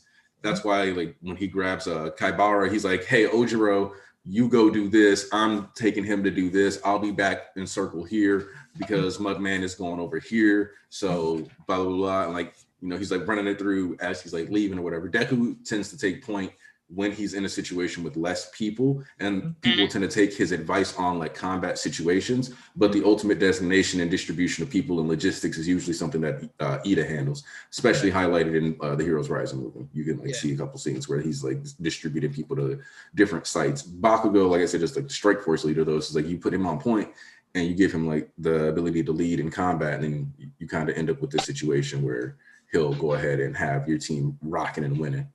Like a 4-0, just like in joint training. And it was pointed out, like, that was leading his team. He was leading the team with Manuel, like during EA, that's what he was doing. And then we know he was doing that the entire point during the 3-month time skip. They were still doing those same things, working on everything they learned to become even stronger. Yeah, that's the thing about it. Bakugo is the leader type that we know what can bring the team, what can do the team, every member of the team, and what they can do, and he will like apply this on himself so he can utilize them at the best for himself and for themselves too. You know what I mean? So he was moving it every time that he had an obstacle. He knew that somebody in his team could counter it. You know what I mean? That's what we saw in the joint training arc. That's powerful. That's really, like you said, that's just to strike people and destroy them. That is the type of people that you don't want to see coming at you. Yeah, keep that also, because you mentioned the joint training, because the season 5 previews have been splendid. Yep, facts. Yep. Yeah. Especially like I was watching the Bakugo scene where, you know, like we got the 3D backgrounds and that's how they're doing the man. I'm looking forward to the watch parties in the Discord. Them niggas gonna be changing their tune on MHA. The joint training, that shit gonna be so funny. Waited so long. It's gonna be a good arc to Meathead too. But listen, oh my god. Also, I'm gonna say it right now though. I'm very worried we're not getting a My Villain Academia OP. Listen, I was just about to say something about that. I'm really worried we're not going to get one. These niggas got one job. I don't want to see no fucking kids in that open unless it's 2 seconds and then they get decayed or they do some shit, some fade away. Like it starts like that, and then it's like Shiggy started NBA because I don't want to see them damn kids or no problem. That would be such a missed opportunity. Right. I'm just really worried about it because I'm thinking about the way the arcs, like the season is going to be structured. And so I'm like, man, joint training is, I feel like at most going to be like 8 to 9 episodes. So since MVA is starting in the first core, like I'm worried they might be like, well, it's only part of the core, and then they want to focus on like the hero stuff at the end. Nah, like if they do Endeavor Agency, like I want the MVA opening.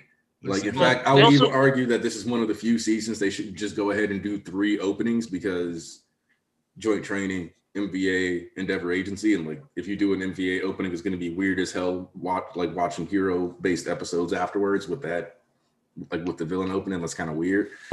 But I don't expect them to do that. So I could see them kind of like put in a bunch, like some MVA Easter eggs in it, and then not giving us the My Villain Academia. Me and Bones had some goddamn issues. They don't put an MVA open. But listen, we got one recap episode. We got one Todoroki family drama episode because they didn't put Dabi, and you have to get Dabi pulling up, and then Dabi dipping, and then the hospital scene, and then him going back there, and then it transitioned into like, you know, the joint training, like, you know, that dream shit. So that's at least a 10 to 11. So it's like right on the cusp. And then you still got another you got another episode because it's like 2 chapters before the official NBA. You can do look, really all I'm trying to do is make sure that if we don't get it, we at least already talked about not getting it. Yeah, there's I mean, I didn't get it from Euro opening, so I don't care anyway. Anyway, like and that's kind of what I was thinking. I was like, Pro Hero got buried. I feel like it's a little different though. No, it's way different because like Pro Hero is like 10 chapters. It's way shorter. But NBA is literally fucking like 23 chapters, 24 chapters. Like that shit is not like something. Plus, it's like completely different. Yeah, I just feel like Like you can't just like squeeze, you can't just trinkle that in a fucking open. I'll slap the hell out of Bones. I'm gonna be honest with you. The dumbest thing they could do is not give us that opening, because just off of there's certain things you just do because it plays into viral culture. So like you give us a villain opening where you start the hero song and then all of a sudden it's like, and like you have that Shigaraki hand come in and decay, and that breaks the internet right there. Well, I can't even listen. If that like they need to do that it. watch. I'll be there for that watch party because son, if he like I don't want to hear nothing, and then we all there watching that shit, and this nigga do the and then this shit disintegrate and then start like a rock theme for the fucking the NBA. Man, listen, man, boy. Like I'm not saying they shouldn't do it. I'm just worried that, especially when you think about like stuff like when NBA was going on and you had that C2E2 CEO that was like, oh, this focus on villains without the main characters, just ridiculous. It's never been done. That this isn't how Shonen Jump is usually done. What is this? And it's like, bro, like why are you acting like Hori shot your dog in this story or something? Like the bougie side came out of me. This is how it's supposed to be done. Like why he act like he was acting like you would think Hori did something like actually terrible around. You think they're putting in the Aizawa backstory from Vigilantes too, like all that it's stuff? It's the smart move to do, honestly, or just do an OVA, one of the two. That's the thing that would be great, an LVA, and they'll be just making. Personally would rather they take like an extra 6-month delay on MHA the main series and just start doing Vigilantes. But it still wouldn't catch up unless you rework it. But you could always rework it. There's no problem. Like because I kind of don't know how I feel about the idea of that, like just randomly being done as like a OVA, only because that means they definitely cut out some of the Koichi stuff, unless they use that as like a also as a trailer for Vigilantes. To test the waters, I guess. Yeah. Then that would make sense. Do y'all think when we do the if we get the villain opening, do y'all think we'll get what the fuck is it? You think we'll get like a hint to Dabi and Endeavor, since it's been openly confirmed? Although we knew for years it's been openly confirmed, because they do things like that like because like I said, anime openings don't really spoil anime onlys. Because I was watching Yaiba for like fucking 19 episodes until I realized the opening just told me the entire story this entire time. Like I really didn't catch it. I was just jamming out. It doesn't always spoil. Only if you're a manga reader and you have the foreknowledge that it spoils. Right. Yeah. I think it's often people overestimate how much they get spoiled through the opening, because there's always so much stuff where you don't know if this is actually a spoiler or not. So you watch the opening and some parts just look cool and you wish they would happen, but they don't happen at the end. Mm-hmm. Also, so shout out to Legibra. Hey, what's up, Legibra? Hold on, because we're talking about opening spoiler shit. So we real quick got to talk about One Piece, because the One Piece openings have done this twice. Yeah. Oh man, where they spoiled the manga. But so hard. Spoiling the manga is another level, bro. Not as bad as the fairy tale openings, but yeah, like how you out here spoiling the manga in the anime? Like, well, they figured that the anime is better than. No, I'm just kidding. No. They actually, you know why? Because all the fights that they're getting off screen in One Piece have been getting expanded in the anime. We saw this with Sanji versus Page 1. Mm-hmm. We saw a heavy expansion of Kaido and Luffy. Like a lot of this. And Kaido Big Mom. Yeah, Kaido Big Mom. That was a bad expansion. I think we got an expansion for Zoro versus Killer as well. Yes. Yes. Well, and the Zoro versus Killer expansion was always intended anyway, because if you actually go back and look at those panels, Oda does this stuff. Sometimes the man just puts too much in a chapter, but there's like a page. Sometimes. I know. It's a bit messy all the time. That's true. So, and then there's like this thing where like a panel was broken into like 3, and you can kind of tell that it was like snowing, and it shows that it stopped snowing, and then it showed it back snowing again. And so that's to show the passage of time during Zoro and Killer's fight. But it's literally like a small ass panel in like the bottom right corner of a page. Haven't seen a full double page spread in like I don't even know. I can't even remember, bro. Also, the Still Kaido hiding his like some of the hybrid Kaido form. versus Luffy expansion was bad. I'm not gonna lie. Yeah, the Kaido versus Luffy was bad. The expression was bad. Only because it took away the fact that he just straight up like bonk. Like he bonked that nigga and put him to bed. Like Thunder Bagawa, whatever. And that was so anticlimactic in the manga. We were so shook back then when I saw the anime, I thought to myself, niggas, what are you doing? What are you doing? Inbred cousin. What? That was pretty wild. That chapter. Oh man, yeah. So for I just hope for the for the anime of NVA anime version, like they go 100% for every episode. I just want to see and no censorship. God, please. You ever heard the theory about Oda's wife? What theory? All right, so so you know how Sanji just gets like the worst treatment ever in the show, in the manga post time skip. Oh, you talking about the Sanji's VA fucked Oda's wife theory? Yeah. Oh. Because listen, when they said that, so a fan asked him in an SBS, if you could give any Straw Hat like a devil fruit, what would it be? So Nami, the lightning fruit, and then but Zoro's sword was given Kaido's devil fruit, the fish, ancient model fish, and then Sanji gets Senor Pink's swimsuit.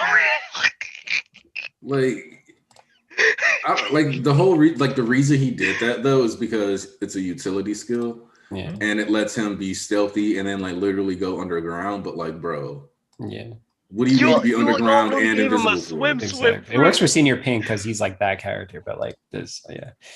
Yeah. Anyway, so no. I want to get away from that. To be honest, the swim fruit I hate it because yes, you can swim in concrete, but you can't swim anymore. Like, yeah, just bad trade-off.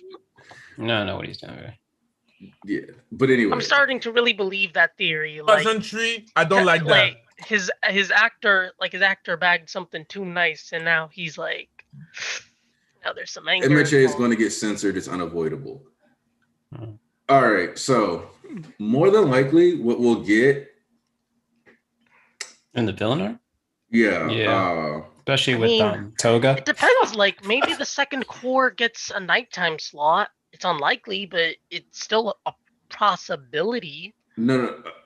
This is certain scenes. We'll get like you remember when Overhaul exploded Magne and we got the black and white for the impact frame even though it ended up being a bigger bloody explosion than it was in the manga. That I think we're gonna get it like a lot of that where like when they drop, we'll probably get like a crazy ass like impact frame for like the splat.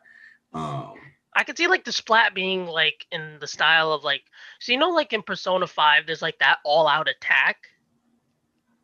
No, I didn't play Persona. Oh, I know what you mean. I know what you mean. Yeah, that's what I think. Like the impact frames are gonna look like. So like when Toga drops Curious, it'll be like an all out attack. You know what they can do? They can do like just change the color of the blood. It becomes pink, like in some animes. They just change the color of the blood. They just look weird. I don't know. Let's see. I mean, Curious does have like blue skin in the manga. It probably has like pink blood. Right, Chocolate Thunder. We're gonna get like a usage of black and white to get away with some of the more messy stuff. Exactly. Like it's gonna be like that. That's cool. I don't know. Shigaraki just going through the heads of people with his hand, man. I need to. Not to mention the DVD can always just uncensor it. Right. Like with season 3, Kami was censored. Kami was censored when like Toga like took her off body. the uniform. Yeah. She was So- naked though. Yeah, but there was like a white filter covering up her silhouette. So now what That the was DVD weird. can do is what they did was they actually just removed that, and it was just straight up like consistent with her skin color. Yeah. All one. Too. What was so shocking if she was like, even if she was naked, we never saw her teeth or something like this though. What? I mean, Well, the way Black she was Clover standing and like Mon- moving, you Yeah. would have seen it. That's why. This nigga, wow. I mean, the Black Clover mangaka was able to get away with just like straight up drawing them like that, but just didn't draw nipples. Yeah. Well, Some, yeah, they okay. do that. Yeah. Yeah, that's actually a trick that was also used in Get Backers for Heaven. Yeah. Specific, like to the extent that the manga specifically mentions, yeah, like as long as I don't draw nipples, then like technically I can have her like it cut as low as I want. So there's that. But Swim fruit, man. no, we're getting away from that. Sorry, Away it's from too that. funny. It's too pathetic. What's going on? This nigga wild. Because I want to know how Shisui's feeling about Hawks this chapter. Oh, I mean, like you know how I love my boy Hawks. I don't know when I'm gonna re-rank the character list when I do that because I have him fifth, but that's bullshit. I got that guy. The way I talk about him, I definitely have him higher. But yeah, so I mean, the fact that we got the reveal of him and Best Genius investigating Dobby and how he managed to survive, all that stuff's just like really good. And I talked about it earlier about continuity as far as like from the previous chapter when we saw, or previous chapters ago when we saw Best Genius and Hawks like having that conversation in the Batmobile. Shout out to you. And so yeah, like it's really nice that we're getting this. And then of course, like the last thing they said as far as like I'm sorry, not the last thing, but to Endeavor as far as teaming up and them three sort of coming together. And it was also cool seeing Hawks talking to Endeavor about like hold on, let me go specifically to the chapter because he was talking about how he looked up to him, he used to watch him on TV. And then hold on, what did he say?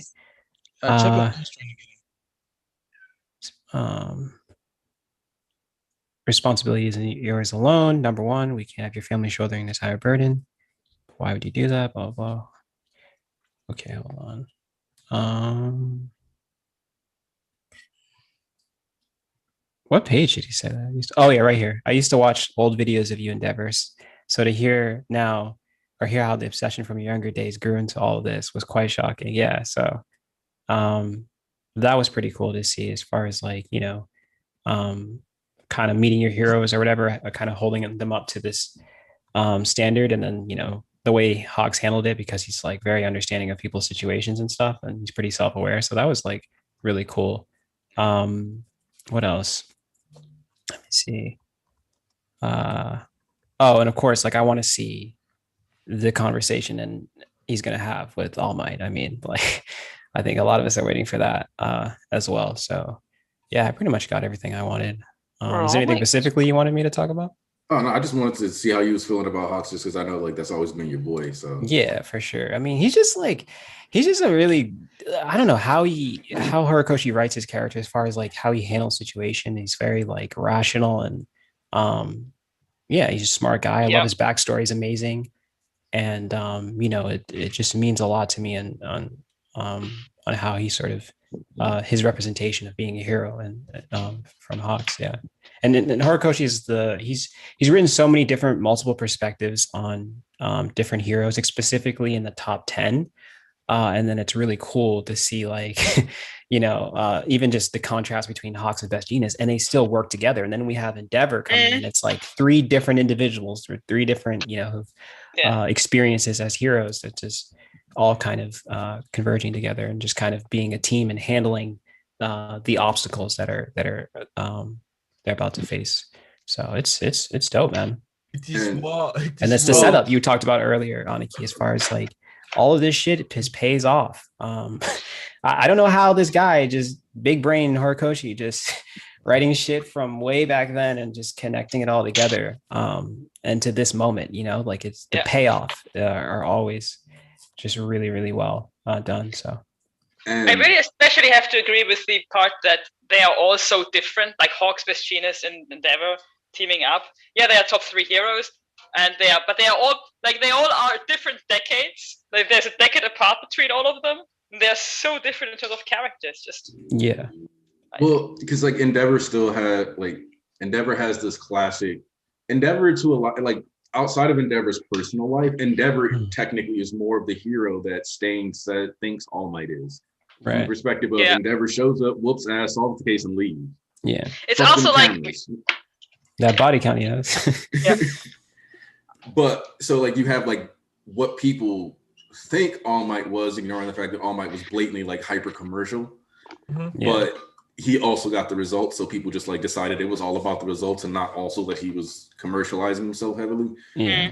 So you have what people think All Might is, what All Might actually like kind of is to a degree, and then someone who like does the work but is completely like removed from what like Stain's ideology of a hero is in Hawks too, where he's very much like just built for the cause, and so he's not what like Stain would see as a hero in the sense that he does have like that dirty work and out here murking niggas, but he is technically what Stain wants in the same way, because Hawks is the dude that's out here just busting ass to solve cases. That's what I'm saying. And he doesn't like he's not glorified. He's not like, he just goes behind the scenes, gets shit done. And even like split second decisions where it's like, okay, fuck, I don't want to kill this dude, but it inevitably like this is what's going to save more lives and get shit done. Sorry, East.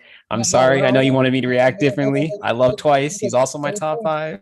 Hold on. He had to get out the paint. I'm sorry. Wait a minute. Let's talk about this, because there's a thing that Horikoshi does, which is he writes, like you said, big brain and big everything back. You got to understand something. Let me compare something. Everybody read JJK. You know, or watch JJK. You read JJK. I'm not talking about. I'm not talking about the latest chapter at all. Okay. I'm talking about that bitch ass, pass face, whole ass nigga. Okay, there are 2 different levels of hate. I hate Hawk, but he's one of the coolest people ever. Like, had he not killed like Twice, like that nigga, you just feel resentment for him for what he did, and not sure exactly. Like I can admit like Hawks is cool as fuck. I'm enjoying this big 3 team up. I still hate him. I'm never gonna forgive him for what he did, but I don't have to be like pissed off every time this nigga's on screen. I can move on with my you life. Feel that way about Mojito? Bro, fuck that bitch ass nigga. I love Mojito, bro. It's crazy because it's the craziest part, because he's a phenomenal villain, but I can't stand that bitch ass nigga because he's always getting away and people like, yo, he's a raw, he ready to shit. Bro, all he do is fucking crazy? connive and sneak. I should cheap shot. I should hate him because of what he did to Nanami and of course Nobara, but the man's smiling and enjoying having fun. I can't help but, you know what I mean? And that's something I want to see. I love seeing from Shigaraki as well, and I want to see more of a Shigaraki too, as far as like just enjoying. Like it's so good seeing a villain just like basking in the sun, bro. Yeah, I was so happy with this, beating that nigga ass in the fucking air. Like, bro, I needed this because that nigga pissed me, bro. This nigga getting away with everybody. Total Mecha Muru. Like some of these characters haven't died. I won't say who hasn't. Some of them just got brutally like injured. I can't want to be spoiling people like that. But not everybody we named died, but he did like take them out of commission or one way or another. But I'm like, bro, I can't. That's the nigga I truly can't stand from his inception to now. That's what action that Hawks took that made me really like actually like I hate that nigga forever. You kill my nigga, but I can live with you being on screen because this nigga so cool and his backstory is raw. Like I can I can watch him on the screen. I ain't got to fucking. I like fucking Mojito, that bitch ass nigga. Like, you know what I'm saying? So like, I could get on, but people seem to keep forgetting whenever they bring up the stupidest thing I've ever heard. Twice at a choice. No, the fuck he didn't. What choice did he have? I'm supposed to trust you after you just betrayed. You played me for free 3 months. He like, oh yeah, let's play Liberation Front. I sounded so convincing, didn't I? I'm over here monologuing and talking shit, and then say, trust me, I got you. After you just betrayed you, nigga. How the fuck is that a choice? Like, what person with common sense would really trust somebody that just betrayed you? And they got guns in my face. Who the fuck? Y'all just trying to fit off now. Come on now. And I don't care about if it was right, if it wasn't. My nigga got killed. That's all the fuck I care about. I don't know why they try to do the whole morality. Well, it was for the greater good. This man said, I shut.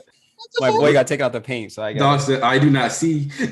You projecting, bro. Come on. Two things, real quick. One, yes, like Ibiru, Mahito is stinky. That Yeah, he nigga is literally stinky. lives in a sewer for a good part of the series. That nigga stink. No showers. Yeah. Two, I just wanted to real quick gas Nanami because we brought Nanami up. Yeah. Go. It makes so much sense for him to be the world record holder for consecutive Black Flashes. Flash. Yes, sir. Just because of like his technique was about precision. Exactly. But then I thought about something. What the fuck did Nanami fight that could handle four Black Flashes to a weak point? Exactly. Like, with his weak point ability too? Like what? 100%. What the fuck was he fighting? Like, I don't know. Remember He when he was went to overtime discussable. and then clapped Facts Nanami poison tree. like he took money from him? Maybe he didn't fight anybody. You know how world records work. You just ask somebody from Guinness World Records to come, and then you just perform these flashes out to the air. Also, do they really have like a Yeah, jiu-jitsu world record? I think it comes in a report, and you do these certain feats that like, okay, this guy killed this many special grades, or they did this, that, and the other, and your feats speak for yourself in your rank. I think also that's a flex that more Nanami has over an Albedo. Nanami's feat wasn't also achieved by Satoru Gojo. Yeah. Remember, they're like Naobito was the fastest Jujutsu sorcerer before, not counting Satoru Gojo, of course. Yeah. But when they said Nanami held that record, they didn't have to say not including Satoru Gojo. Yeah, because he doesn't really like the way he eviscerates his opponent. Yeah, it's like I feel like when does he really throw hands with like, you know? Forget, how did Nobito die? We not gonna. Well, his injuries from Wow. Joga. Like, yeah, bro, I'm sorry. I wasn't trying to spoil stuff. Oh shit! What is that? My bad. I forgot what stream we were on. Oh no, son. That's why I had to say certain people did that. I was like, why y'all so quiet? And I was like, oh shit! Like the words were coming out. I was too late. Damn. It's okay. No, I'm sorry, Ronnie. She's a bad person for that. I am a bad, terrible person. I apologize. What happened? What happened? I was for a moment out. Man, nothing happened. They just spoiled JJK manga. We just spoiled JJK manga by accident for these guys. Wait, you said wait, hold on. So y'all baited me because he said how he went out. So hold up. wait. I'm not gonna let that fly. Like, yeah.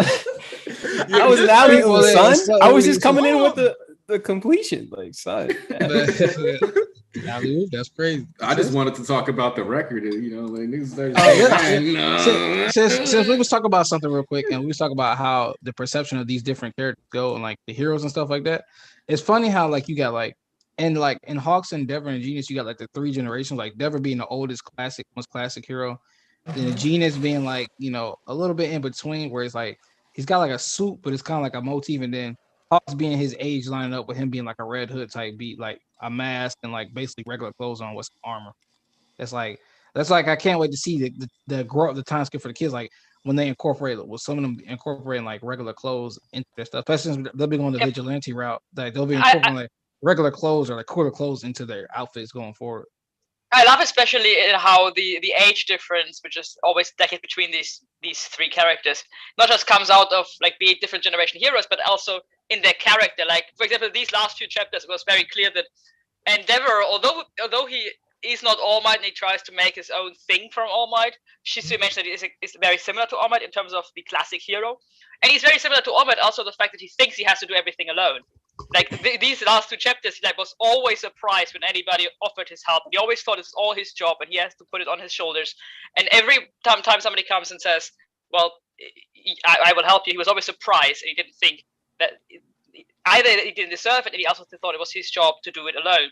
And then there's this Genius who is open to that, working with other people together, and he's very cooperative. You can see he has like big teams also, but also he is very traditional in the sense that when Darby first aired this old Dirty Laundry, he was like, yeah, this is actually a private matter. So this is traditional worldview, even though he's not that traditional that he wants to do everything alone. And then there's Hawks, who's of course very much a different kind of hero, who's willing to go to do even like the dirty work because he knows there's dirty work involved with heroes. And he's also like a victim of abuse and making this not quite public, but he does openly talk about it and about his problems in the sense. At least now he starts doing that. It's good that their upbringings also sort of like connect with that too. Like I know a lot of stories kind of just like make that such a small thing, but it's like their backgrounds of like who they were, how they were raised, etc. Kind of like Yeah, yeah. And there's certain characters that's just static characters that's just built different. Like Miracle just built different. Okay, son. Like we see in her flashback in Vigilante, she's just a psycho. Okay. She literally is definite. Her instinct is like them niggas is built different. Like Rappa and Miracle are just meatheads, static meatheads that you just love.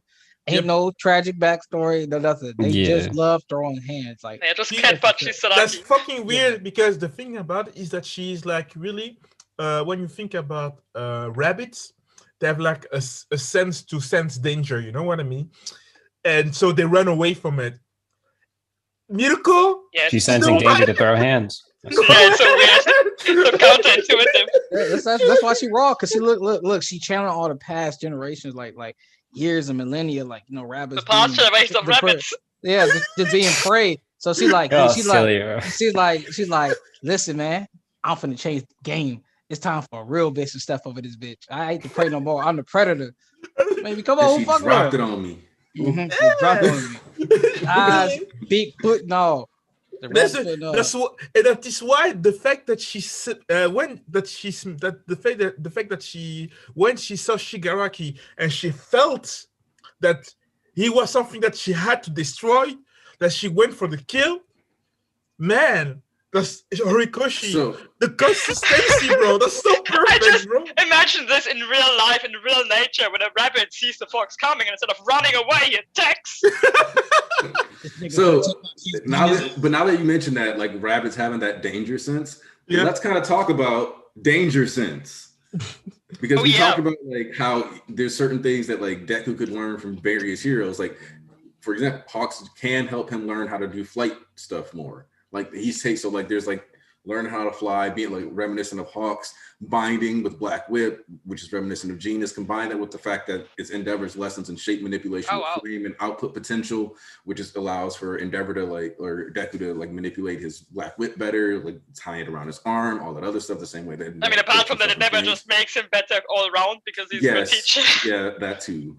I know you just gotta praise Endeavor, say yes. Yeah, So we got danger sense from the number 5 hero. So my question is, maybe we need to be looking at some of these top 10 heroes for what Deku might be pulling up with. Yeah, I mean, they need to come for these quirks, because like if you think about it, like all of his quirks have something that you can kind of tie to the top 10 heroes, even now, like the current top 10, and get something out of like training with them, learning from them. Oh boy, better come back from retirement. I don't know where he go. So like, I mean, like students to train. Like we talked about the Devilman quirk, because like Ponzo was always like, he thinks he was gonna have a Devilman quirk, but that's on the table. If he's got a transformation quirk, then wouldn't it make sense for him to study under Rikyū? If he ends up getting one of those out of the One for All that like changes his body or something like that. That's true, man. That's true. Yeah. That we have the number 10 hero that she transformed into a dragon. If he still have these oh, nice, man! You still think about my theory? Thank you, bro. Yoroi Musha teaching Deku how to quit. Deku might actually need that skill. Yeah. Sometimes my man needs to relax. No. I don't want Yoroi Musha anywhere near Deku. Yoroi Musha, what he can learn from Yoroi Musha is to quit. Yeah. Just say it's time to go. I'm just not certain if Deku will take this lesson well. He won't. Oh, that's cute, Wack. Wack is gonna teach Deku how to disinfect wounds. Oh, that man comes back clutch, man. I'm guessing were you upset to find out that Wash could speak actual words, or were you glad it was just a gimmick the whole time? Me? Yeah. Oh yeah, no. Like I was there at that stream. I was. Oh, okay, yeah. Okay. Yeah, that was no. We ran that back several times. Yeah, it was. I mean, for me, it turned Wash from a gimmick into a character. So. I mean, like the way he was presenting himself in front of like people, and then as far as like what he's actually like when he has to. Yeah, Wash is a top 10. There's a reason why that man top 10, or that person, because we don't know. Yeah. I always felt like he could talk. I mean, I was confronting a male. But I could, it was? Oh. Yeah, I think he visualized, I believe so, or his. That's not the girl. That's not the girl. It was his character, but I believe Vigilante was a character by one of the two. But Harikoshi, recon that, please. okay. Okay, but What? I know this dude that nigga can speak English. I always figure he can speak words, and just like niggas just doing motif is like you up there for a popularity poll. A lot of people have like quick words, and Wash was a commercial ass nigga. I figure out like this is a fucking wash machine. They was talking about his commercials anyway, so I was like, he's like wash. So I just figured like, oh, it's just a catchphrase because the nigga does commercials. So I'm like, well, of course you just go promote that, like Mountain Lady already talked about this. Midnight, like we good. Like, we good. Like he pulled up. Gotta do what you gotta do, man. That's why he got hit. That's why he got hit in the head because he said his catchphrase. He said, Midnight was there for the laundry. He ain't got shit thrown at his head. He's like, come on, man. But then he came back. Couldn't have been me. Cobb like, all right, who threw that shit? I'm about to for real. I'm throwing hands, I'm about to beat your ass. That's what I'm saying. I understand why he's top 10 because bro, that control, that self-control. That nigga is smart. I need him training some of these students, but like Bakugo shit. If you think about it, tighten up. Wash could have folded them niggas. Like, oh, you threw a cast iron skillet at my head. Definitely, that's assault. That's assault. Yo, son, you out of pocket for that. Dog was like, Crush teaching Deku. Never mind. The league is not kid. League a young adult. Shit, the nigga fucking compressed old as hell. I mean, Headshot can teach Deku how to nicely puncture a lung in a way to make somebody go unconscious. Without killing them. It's actually a nice skill. Got that bum Redestro. No, I mean, let me stop. Hey, nah, they caught me in 4K. I can't speak, bro. Actually, bro. Don't pull up the files, please. That wasn't me. That wasn't you snitch on yourself. You snitch on yourself, but nobody know about that. But nobody know about that. You snitch on yourself in front of how many people? Oh nah, I was down bad. Bro, I was definitely about to start going in as soon as you said that bum Redestro. I was like, hold up. Hold up. Yo. You know that, hold up. We gotta talk about this. No, we don't. We good. That your reaction. The reaction pic with Superman. He has you get like Darkseid taking his cape. That's your right now. No, look. Oh yeah, he's pulling that. Yeah. You gotta understand. That shit was funny as fuck back then. That was like the OG was like objectively one of Redestro's biggest fans. Fuck both of y'all, bro. Laughing at my ass. Get out of here, bro. I remember that shit. Week to week, these niggas looking at me like, bro. Well, no, because I was like, here's the thing that made you go, damn, Redestro's a bum. I was like, this is what makes him a good character. Like that's I'm like, bro, y'all, that was like the OG before we even started recording days down there. Like we was gassed up Redestro, and then we started recording a little bit after that. If you go back and you look at the My Villain Academia stream thumbnail, specifically, you have my name, Shisui's name, and E's names in the thumbnail. Shisui's name is on Redestro. Came in the shit. This is what they were doing to me, bro. The whole time.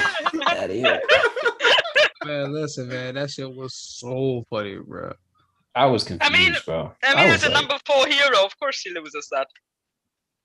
I stand by Redestro still being good. He's good, but that's a number 4 hero. I just mean that I think we've been underestimating the top 10 heroes. We have. I told y'all niggas relax on Headshot, but no. No, Headshot. Months on end is G-Shot, whatever. I'm like, can I give nigga a second? Damn, I'm like, bro, the fight even start. One of his super moves was called. One of his super moves was called G-string. I feel like, but if I'm being honest, I don't feel like Redestro went as hard as he did against Shigaraki in that fight. To be honest, because I think he was trying to avoid blowing away all his allies. Probably because think about it, bro. I reread a couple pages of NBA. That nigga was blowing entire blocks of like 3. Like he's standing at one point, he throws one stress ball. That's 3 blocks. And on the other hand, that's a bit of a non-argument because Headshot can't also go as hard as Shigaraki because Headshot can't go around killing everybody around him where Shigaraki did. Of course, Redestro might have held back, but I don't think Headshot the thing is, Edgeshot is like the 4th strongest hero of hundreds of people who actually get professional quirk training for most of their life. And Redestro, Really I don't second. even know who trained him.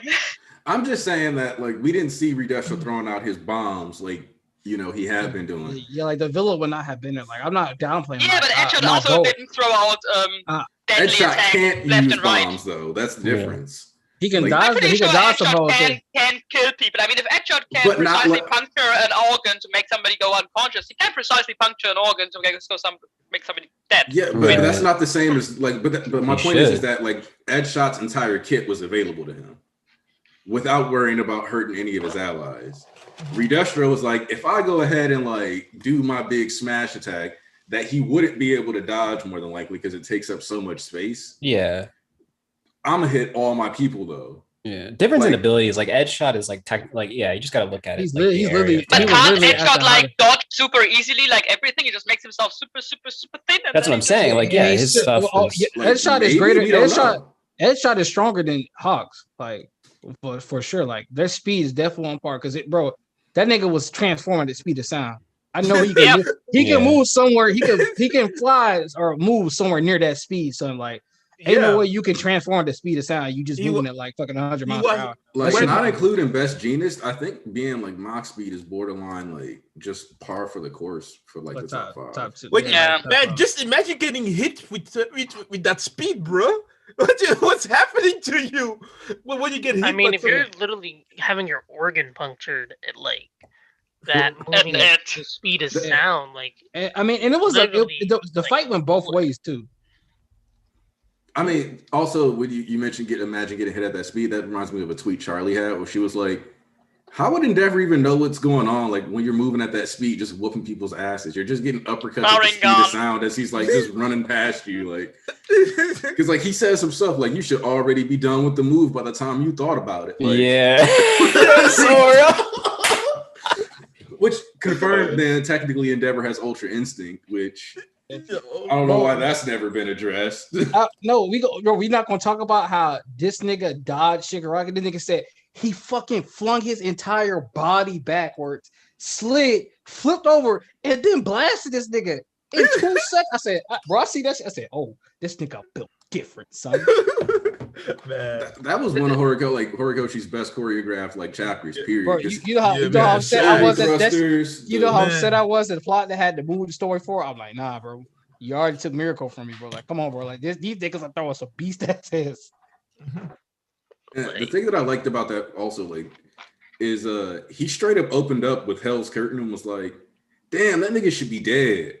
Like he did not care about like Shigaraki living through that. Dog was like, we gonna do what we gotta do here. That's my Like- that's my point about people having to understand Deku taking Shigaraki out. And it's not gonna be like it's gonna be like, bro, you can't keep this. First of all, not only does it not fit, because you already had All For One go in, and then you go All For One bust the nigga out, and then I'm not trying to see Shigaraki just sitting in prison after he finna take over either half of Japan or the entirety of Japan and do everything he finna do and come up as the GOAT. Him sitting in prison, that shit whack. All For One, it makes sense because we didn't know him like that, and he came back, he already had plans and contingencies.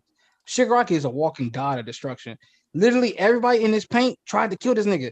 Miracle said, we ain't letting this nigga out. President Mike said, yo, I'm blasting this tank. This nigga dead good. Excellence, yo, he good. We good. Endeavor, And then he this just nigga revived gotta himself. go. This nigga Yeah. gotta go. Aizawa, It's he time has to to go. go. Like, he has to go.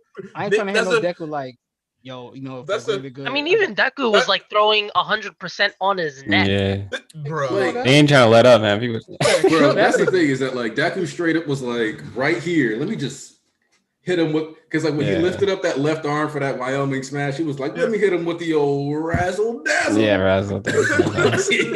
They don't care, man. No sympathy, man. He wasn't I feeling was nothing. dropping bombs on like, and that's one of the things I really like is like that big spread where you take a step back, and I think it's like one of the first pages of the chapter. You see like Deku's like smash, and then like it's way back, like Yeah. you're all the way in the city. And you see Fight like back, he's nigga. trading like that, bro. Fight back. That's how people gonna feel when they see that Shigaraki. Like when we finally get that Shigaraki versus Deku in the sky fight animated, Yeah. bro. First off, you saw what they did with Deku versus Overhaul, Yes. and they didn't have as much material for that as they got with this. Yeah. No, This is bro. gonna be pretty insane. I'll see you boys later, though. I gotta go read JJK, so I appreciate y'all for All right, inviting me up in here. I'll see you around, C-Suite. It's always a pleasure. I'll talk to you later. Here. You would have built different. Speaking of built different, I want to talk about two things. So I don't know if it's because Fullmetal Alchemist is like I wish Shisu was here. Fullmetal Alchemist Brotherhood. I don't know it's because, or in general, Alchemist. I don't know it's because it's an older series that nobody talked about because it's not as relevant anymore or not. But there was something I seen when they did 2 pump fakes, and I don't think I hear anybody ever complain about it, but maybe just because it's not new. But how did, for y'all that read it or watched it, how people feel about pump fake with Ross? Because it's a little bit the same way with Genus and Hawk. It was just though. If you read, if you like, Aniki, do you remember or? You mean the two military guys that always? When Mustang did the burn, but it was and eventually looked like he went to kill her, but there were a bunch of things going on behind the scenes, and it was a pump fake when they actually just burnt the corpse, and nobody else was around. Like, but he put the glove on, he made it a real act before. They didn't know Edward was gonna come around the corner, and then he came around, and that just made it even more realistic. They already didn't tell him, but that just made it even more. So happened they'd been there, and then he ran the Mustang. But like initially, you think like he just burnt this bitch, and like, oh, it's a pump fake. She was actually doing her thing. Also, real quick, I'll type long comments about Spider-Man comes through once again. But will you type a long comment about Spider-Man? No, it's a long comment about Redestro, I think. Sorry, I'm late. Redestro goated solely for putting the Hero Commission on shirts. What's each of y'all rankings of the Todorokis from the favorite to least favorite? Ooh. Fuck you, JJ. So, let's hear it. What's your rankings of the Todorokis? All right. So for me, it goes Endeavor, Toya. Actually, okay. Endeavor and Toya are tied. And then you have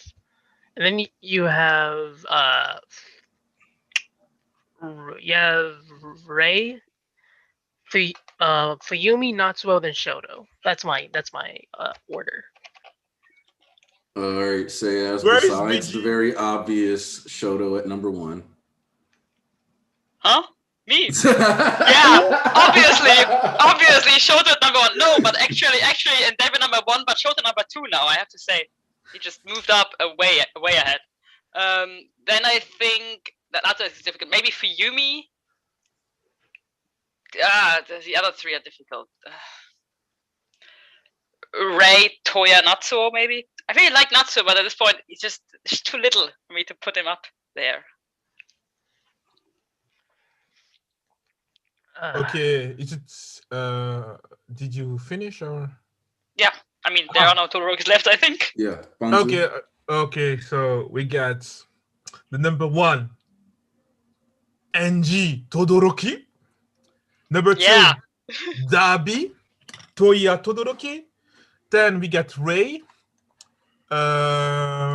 Shoto, Fuyumi, and Natsuo. I want to put Natsuo as first, but yeah, I don't know why. I just love that he's still the guy that tried to show like, okay, I just want to help for now. Yeah, I also want to put Natsuo higher. It's just I can't anymore because the others are so interesting. Yes, that's the fact. That's the thing. All right, for me, my rank goes like this: the first, the most thick Todoroki. That boy Angie. I got Toya at first. That's my. Oh wow! Wait, what? Listen, I was already a fan of that. It's objectively false, but whatever. We're using the fighting words. I don't know who they talking to. So my list is what I said it is. And then Hawks killed Dabi. Then Hawks killed Dabi. Oh, shit, boy! What drink drunk, boy? I already was biggest fan of Dabi, like a bigger fan of Dabi. All right, so number 1 is this arc definitely did it. So it's Toya, Dabi. Then you got that boy Inji. Then I put Shoto in there, and then you got. For a second, I thought you were like first Toya, then Dabi, then First Toya, then Dabi, then Blue Flame. Then you got then I have Fuyumi, then Ray, and then dead last Natsuo. That goddamn bum. Oh, nigga, we know. Damn, you don't like it. We get it. You all got something extra to say.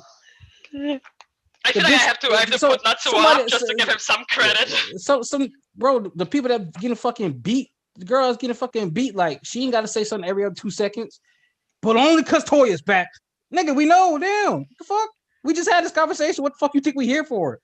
Like, we already know that like a majority of the family are gonna like separate at that point.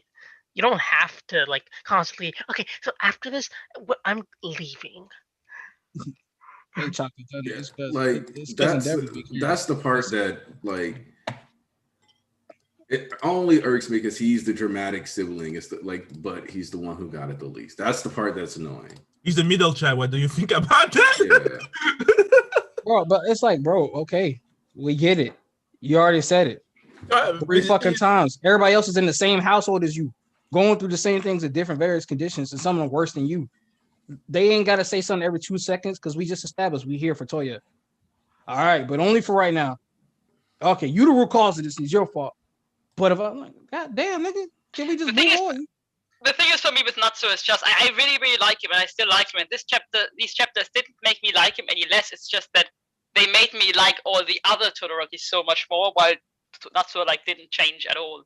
Like I do think it's really everybody goes through massive character development, and he's just sitting there. Because Natsuo is well written. It's just that everybody's better written. I would say. Yeah. Like, I would say like yeah, it's gonna be like Toya mostly because of all the psychoanalysis you can really get out of that. Like, there's so much shit though like you can get out of it.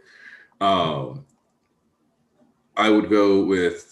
Like Toya, Chocolate Thunder. Like I think part of it is because I am an older brother, so like it irritates me that I feel like Shoto's being forced to do all the work in the family on the guy side because Natsuo's like more focused on being mad when Shoto was more abused. I'm like, bro, I hope your brother be happier instead of trying to like handle your grudge.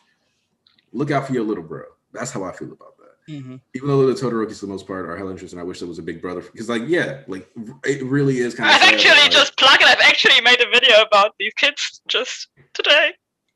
No, so yeah, who sent me a message in the Bishop Circle? Real quick. Mm-hmm. Okay. No, it's all I mean. It's okay because, like, bro, or who said that? Whoever said that? Tyler. Yeah, he watched people get beat. Okay. Ain't nobody said you have to forgive them. Niggas that got beat are still moving on with their lives. They ain't got to say them every 2 seconds. Shoto getting dogged out, Ray getting dogged out. You don't see them.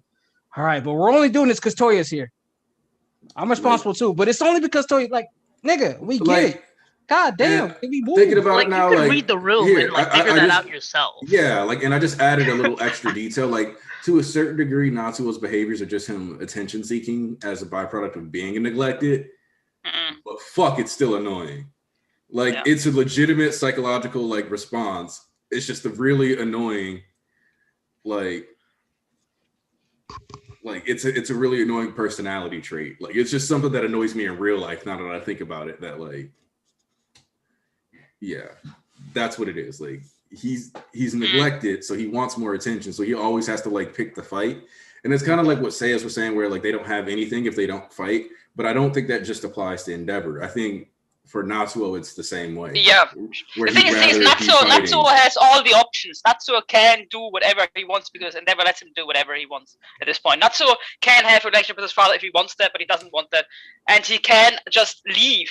He can do that too, but he doesn't. He just stays around. He comes in whenever Fumi invites him, and then he makes a massive scene. And then because he does want to fight. Like, it's not that he'd rather fight Endeavor, and like he needs to like accept that. Like, he would rather have a fight with Endeavor than completely lose him out of his life and never, like, because like at the end of the day, what he really wants is the attention and to be valuable. Yeah, I mean, if that wasn't the case, he wouldn't, like, every time they fight, he's always like, you always neglected us. You never looked at me. Every time they fought, he always brought that up. And if this was something that doesn't matter to him anymore, where he's just make a check mark at the end of that and move on from it, of course he wouldn't bring that up again. But he does. He brings it up because he wants his father to finally look at him and to recognize that he was neglected. This is my thing, though, is like, because I didn't have a problem with Natsuo prior to this. You know what I'm saying? I understood everything. And the Toya backstory doesn't really change it. It's just these hospital scenes is like, bro, you the only one being dramatic right now. Like, We know what we gotta do. We know we just literally stated why we're here 3 times, and you got to be the only one to add an extra little undertone to everything. Like, bro, can we, you make it dramatic now? Like, it wasn't that serious before. We know what we gotta do. We coming together. You keep stating the obvious. I think part of that is, and that's actually what I've been talking about in the video that I'm trying to upload currently. I actually have a pretty. And that is that I think the Shoto and Ray too. Shoto and Ray are just like at this point several steps ahead in terms of moving on, and Natsu is just not there yet.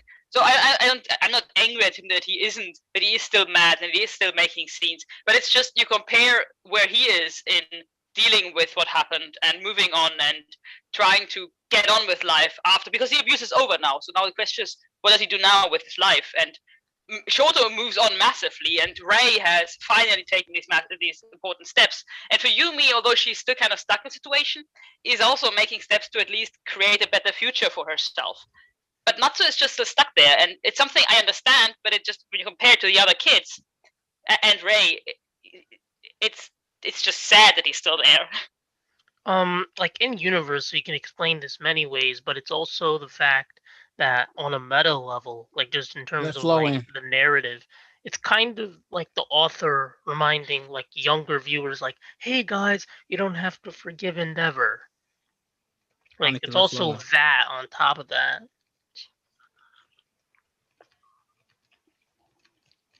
No, actually, I don't think that. It is partly that, but I think mostly it's that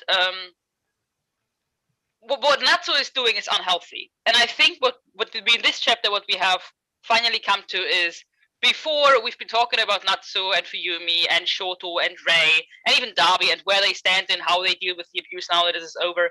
And we've all kind of looked at these, at least at the 3 younger siblings and at Ray, and looked at it like all of their ways to react with this abuse are fine, right? Natsu, if he wants to be angry, he has every right to be angry. And Shoto, if he wants to move on and give his father a chance, but not be super kind to him, he has every right to do that. And Fuyumi has every right to try to get her family back together. But now it's like, now Natsu and Fuyumi both had to admit mistakes in the last chapter. Now Hawks comes in and specifically picks out Shoto as the one he admires in terms of what you're doing is really what he says class A. That's like, well, okay, but that's also partially really Hawks acknowledging he's the abused one. Yeah, but he's really acknowledging as Shoto that Shoto's way of dealing with is the best way of dealing with the abuse. That's something that now Ray has acknowledged, that Hawks has acknowledged, and that Fuyumi and Natsu have kind of indirectly acknowledged by admitting to mistakes in their own ways of dealing with the situation. And we didn't have that so far, because so far it was very open in terms of, it's all right if you don't forgive, it's all right if you don't move on, it's all right if you stay angry, it's all right if you move on, it's all right if you want to have your family. And now Horikoshi, I think, makes a clear statement for, of course you don't have to forgive him, of course you can't still angry, but you have to move on. Right. You can't always make a scene and go there and be stuck on what happened. One of the things that like people kind of talk about is like, because there's like forgiveness culture is toxic, which I agree. You do not have to forgive people. I think trying to like guilt people into feeling terrible if they aren't happy with people who hurt them is messed up. But when they say forgiveness isn't just for the person you're forgiving, that's very true. You kind of need to not like be like, even if you don't forgive someone, to a certain degree, you need to get away from that emotional attachment to whatever trauma or situation is, because there is no value in like clinging to trauma typically.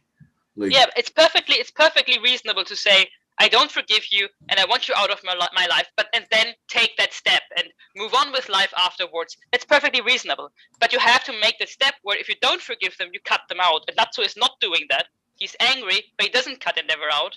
And and when he doesn't cut Endeavor out, the only option he has is he has to forgive him, because he can't have a situation where he has Endeavor in his life but constantly fights, because at that point he's just damaging himself.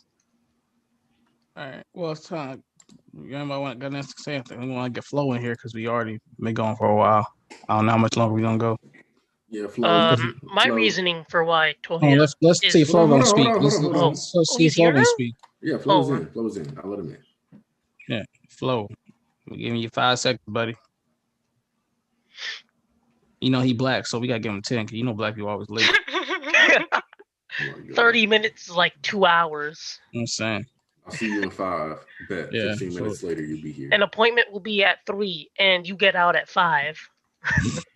Shaking my head. All right, Squid, you got the floor, bro.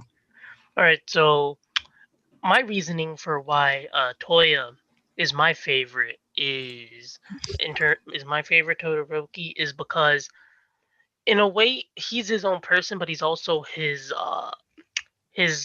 father's son. And what I mean by that is the reason why he comes along with the idea to crush Toya is because he perceives himself in him. He doesn't see a differentiation between Toya the person and himself. He believes Toya is like me in terms of personality, in terms of how we think. So if I crush him, if I crush his dreams, he'll give up. But this also shows he doesn't even know himself that well, because all that does, when his dream got crushed, it turned him into despair. What does Toya do? He despairs. Yeah. So he's very similar to his father while also being his own person. And because his Endeavor doesn't realize that, that is what further worsens the conflict. It's a fundamental misunderstanding of his child and himself. So that's my reasoning.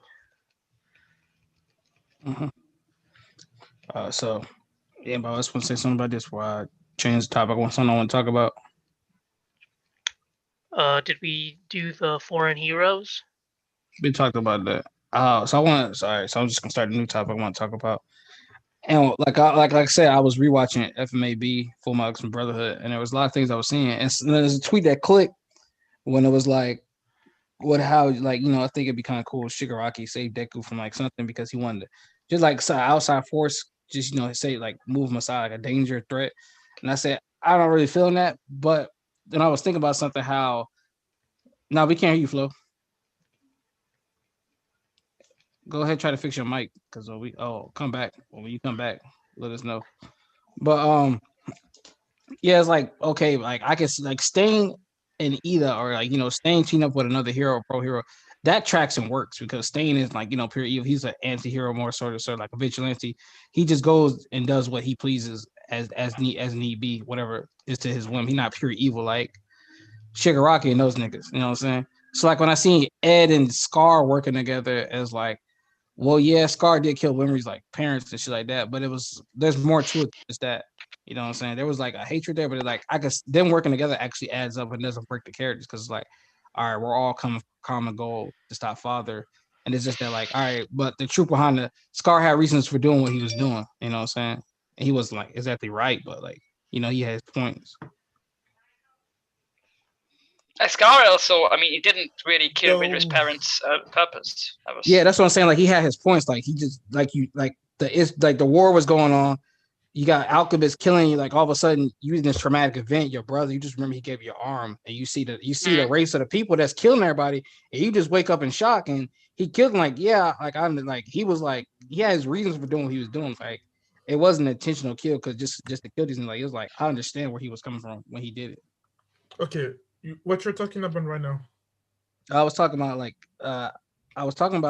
Full Metal Brotherhood, like how two enemies started working together, but it's because their goals aligned. There was more to the truth than just that. Because Scar wasn't evil, you know what I'm saying? He had a vengeance and he had a reason for doing what the fuck he was doing because his people were massacred. But when you put everything together, like the truth behind it is Fallen War and how things were going, they used to stay alchemists. It's like okay, I can see like Colonel Mustang and how Scar could still like move forward onto taking out father. Oh, the thing when you talk about stuff like this, I am not. I didn't watch.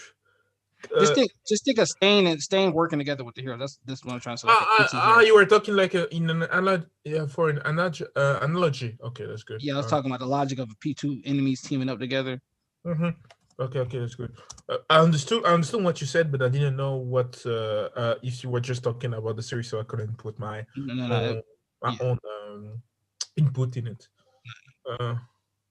Okay, so the stuff So you were talking about working together. Yeah, because right now, like the situation right now in My Hero in Japan, in My Hero Academia, some people will start to work with each other and trying to change the stuff there. This how things like this happen normally.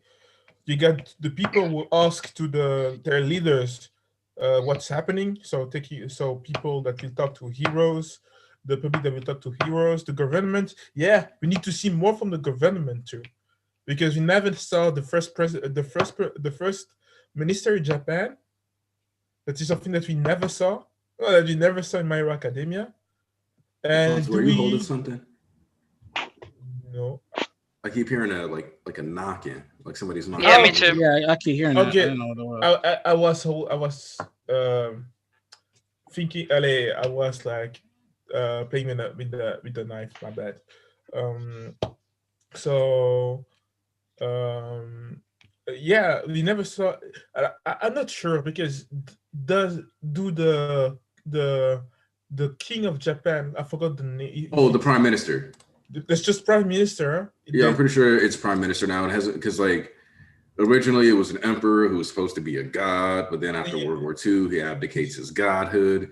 Yes, you know, stuff like that. So you could argue that it's still just an emperor, but like with the this more that he's like in the just like he's just like culture stuff like in Belgium. It's like the queen, he just sits there and doesn't do anything. Yeah, okay, yeah, Belgium has the same. Not in power anymore. Yeah. Okay. Yeah, so it's good. So yeah, these people we never saw these people right now in LA in My Hero Academia. Yeah, I think it's about time that we see them too. You know. I mean, hold up. What? Because Son made it a point to let me know. I got to make sure I let y'all know that as usual, Son Yatara dropped a high quality coloring for this one, doing the villain spread where they're talking about who got loose and the no move. Ooh. I like that glowing effect. Nice coloration. I love a good coloring. We did this. Son Yatara. Oh, okay. I'm retweeting, so just make sure you. Okay, we're gonna find this. So yeah.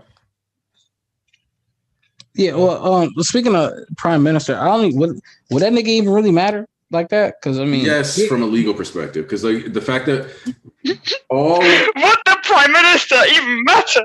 Anarchy can provide context. Anarchy's gonna provide context. He got recommend. Yeah, this is such a weird question.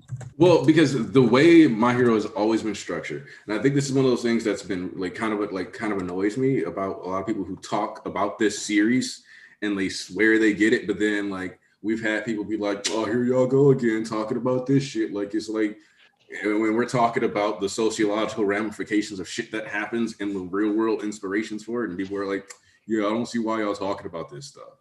So, need to understand that like My Hero borderline has to address who the prime minister is or what the fuck is going on with that. Facts. Because we've had the Hero Safety Commission. We're getting perspectives from the police. We've had focus on like different members of parliament, essentially through the Hearts and Mind Party. The fact that we literally had a political party dissolved and had that mentioned in the manga.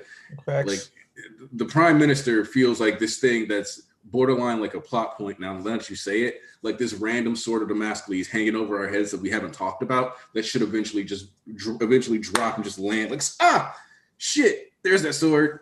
The prime minister's here. What law is he gonna pass? Like, watch. Like, if we get some weird law that's like, I mean, the prime minister can't pass law.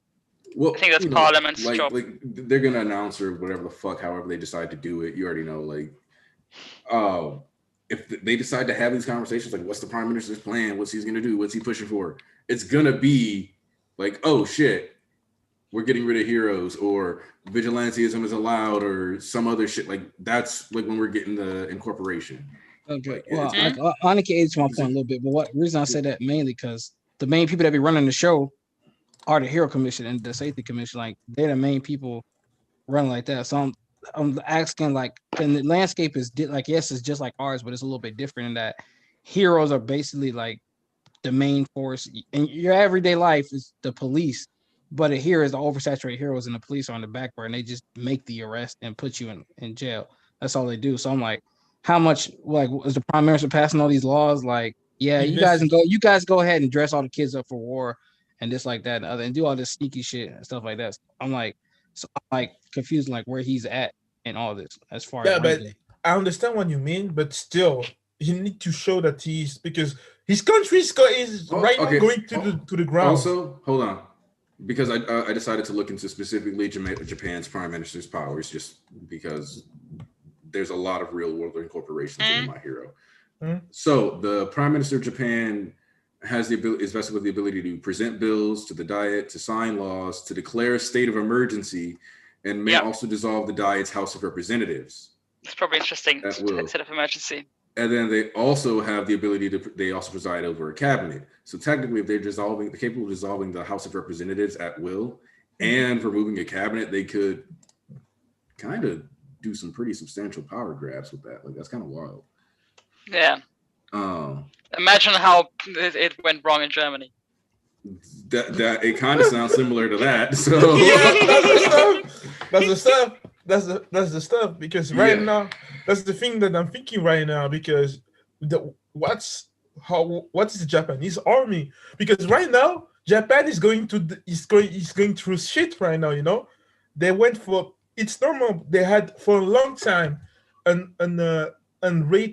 criminal rate of 6%, but right now they're above the 20%. I'm thinking about this, but yo, bro. Yeah, and Dever brought up that shit raised drastically after Camino. He was talking. He said it went up 3%. 3%. Yeah. It was back then 3%, but they didn't had all these niggas from Totaris out right now, bro. Oh yeah, no. Shit, even before. I mean, by the time Endeavor told him that it rised like 3%, the league hadn't even done anything yet. Nothing had happened yet. They started making moves after that. What happened to your voice? That was weird. I don't know. Okay, no, it's better. So, yeah, that's the thing about it.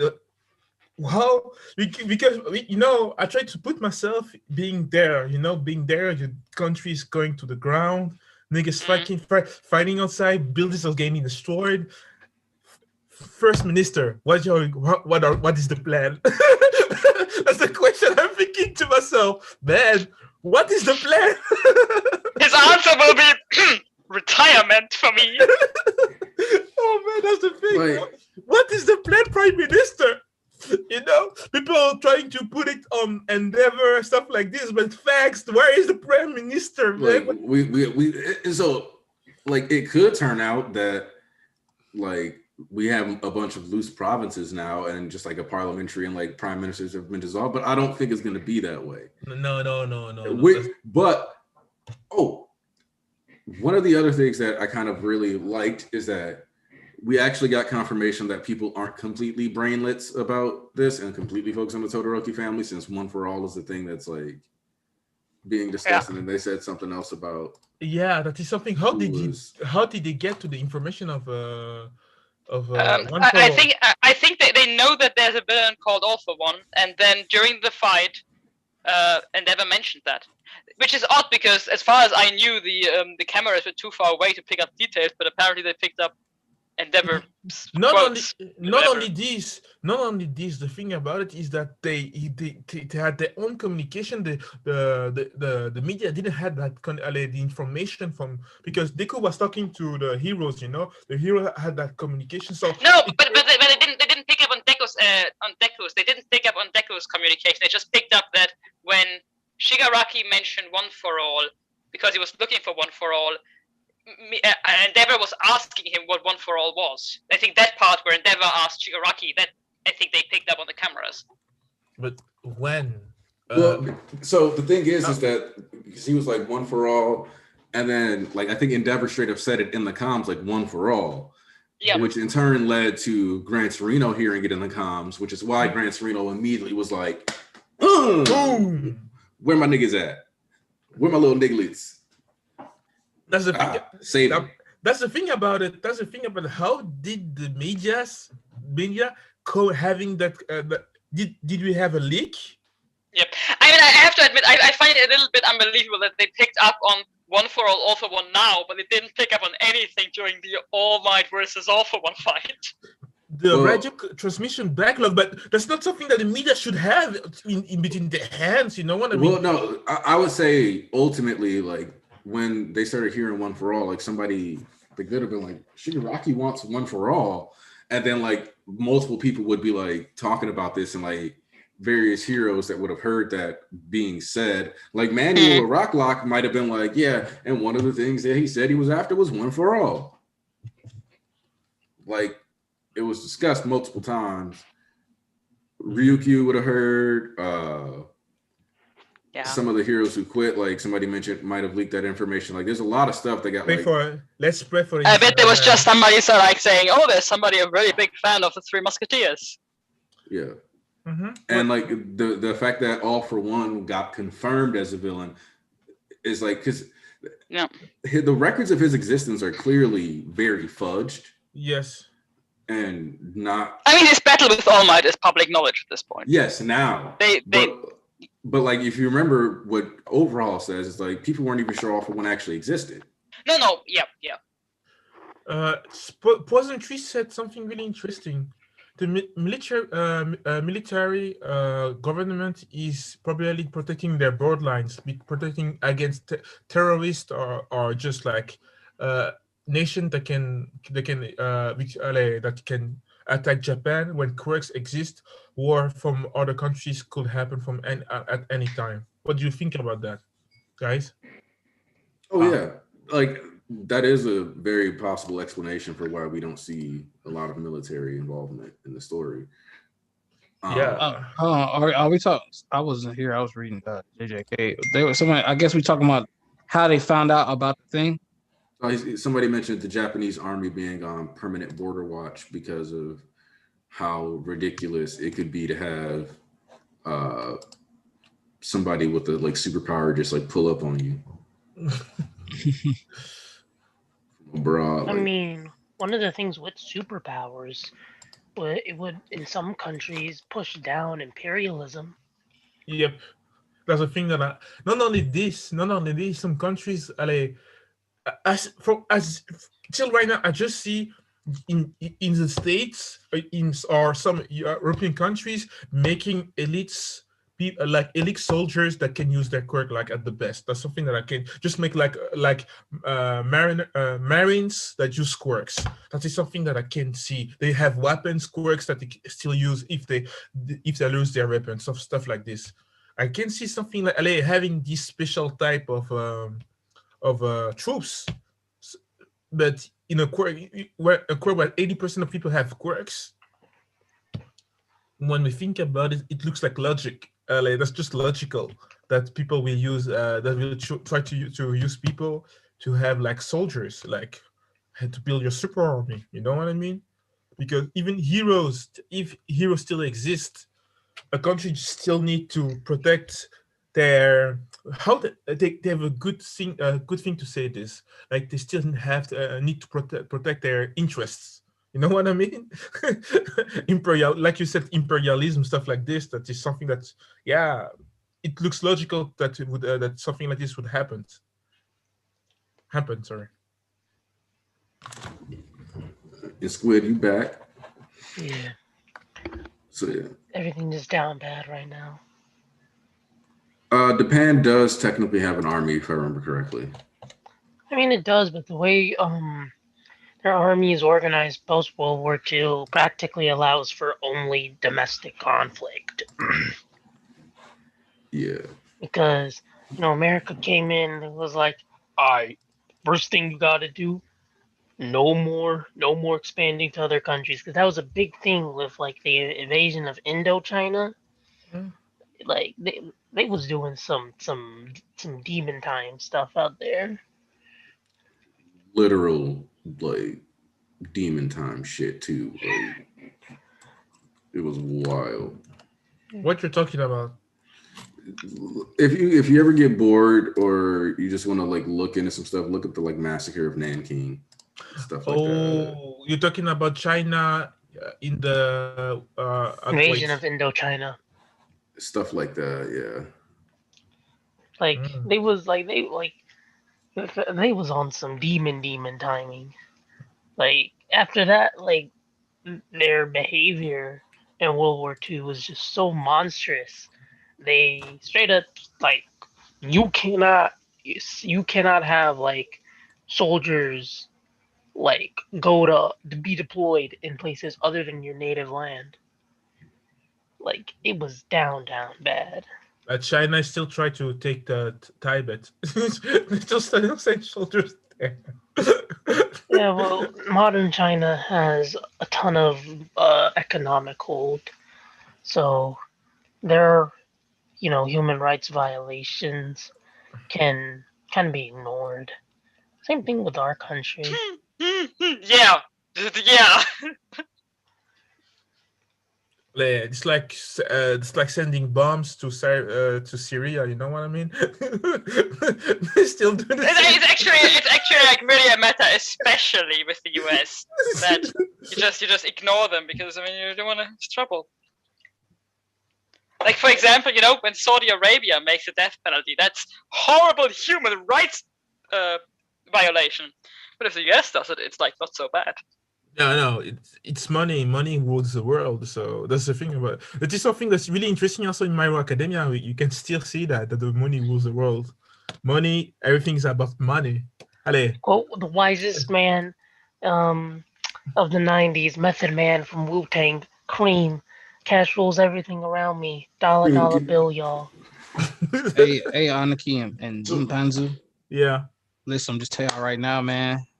Mashal had chapter of the week, man. That's all I'm saying. Mashal had chapter of the week. I'm sorry. I'm sorry. That's what had it. I'm sorry they had it this week. Well, so I genuinely think that like it's a real difficult task to start a war in the My Hero verse. Yeah. Just because you start spending money and investments on like doing shit in another country, and then any villains start mobilizing with domestically. Like I feel like you're always stuck worrying about your own stuff. Yes. Can you imagine if All Might was like deployed as like a tank unit? Oh man, I don't want to imagine the secret weapon.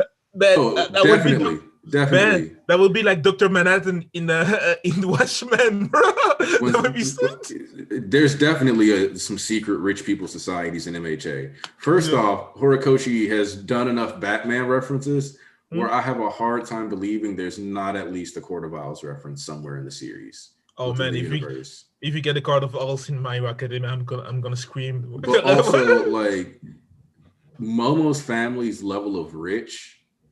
Yo, that's right. Like if there's people who can still be that rich in this verse, then there's gonna be evil, shady, underground types that are that rich in this verse. So it inherently has to be like it feels like a requirement. I'm actually believing in MHA Civil War art. I actually think it could be how we end up getting like Deku versus Kacchan too. Like for example, either Deku or Kacchan would be like a straight up still by the system legal hero, and then the other one's like doing vigilantism, and then that's how you get that battle. Oh, that would be great. And it's normal because when you think about when you think about the character of Bakugo, he will go with the law, and Deku is more like a Captain America style character, so he will go for the vigilantism. So yeah, I really like the idea too. The Civil War. And somebody mentioned like them dropping All Might the way they drop Titans on people in Attack on Titan. Oh man, just imagine just him going to the ground and just Detro smash it. Now make a Detro smash that changes the whole weather, bro. So that's one of the things that I feel like people just don't think about is that like a healthy All Might legitimately could just do the same like attack that Deku did to make Overhaul hit the Harlem Shake. But if you do that on ground level, a bunch of wind just goes flying everywhere and he would just destroy a city because it would be that much like gale force. Yep. Like All Might's kind of a freak. Man, he said it too. He just said it that if he was always using 100%, that he would like just make tornadoes every time at every steps that he do. Oh, that God. he was Nigga built different. Yo, All Might was built different. And Deku has this power to become like this. It's just when you think about it, it is really scary. They're like, yeah, you understand why that he was like a god to Japanese people, because that man was the blondie blue eye savior alien. Speaking of which, Yo, what? yeah, guy, I was just joking. you can unpack that one. And on that note, Aniki. Well, speaking of that, which him being on that level, I was thinking about the kids will actually have to change their costumes time skip because the costumes wouldn't even fit. Yeah. Realistically, the costumes wouldn't even fit naturally. So a change of color scheme and all that is completely plausible. Because I was like, damn, why the fuck I didn't think that before? Like, that's just so realistically simple. The costume made before would not fit. I mean, logically. Plus, everybody's tolerance in gear would change because future, you get more gear as time goes on, and you wouldn't have to have the same assistance because they already advanced their quirks. Yeah. Facts. That's the other thing. Like certain items that they use that are specifically to help them get away with certain tricks might not be necessary. So they'll optimize their support items differently. Yeah. Like you could easily have like, for example, like even Jiro, like she originally had the speakers on her legs, and then we haven't seen her use those in a while. She's been using the wrist ones ever since, the ones that like just she can pick up and lift with her. And like,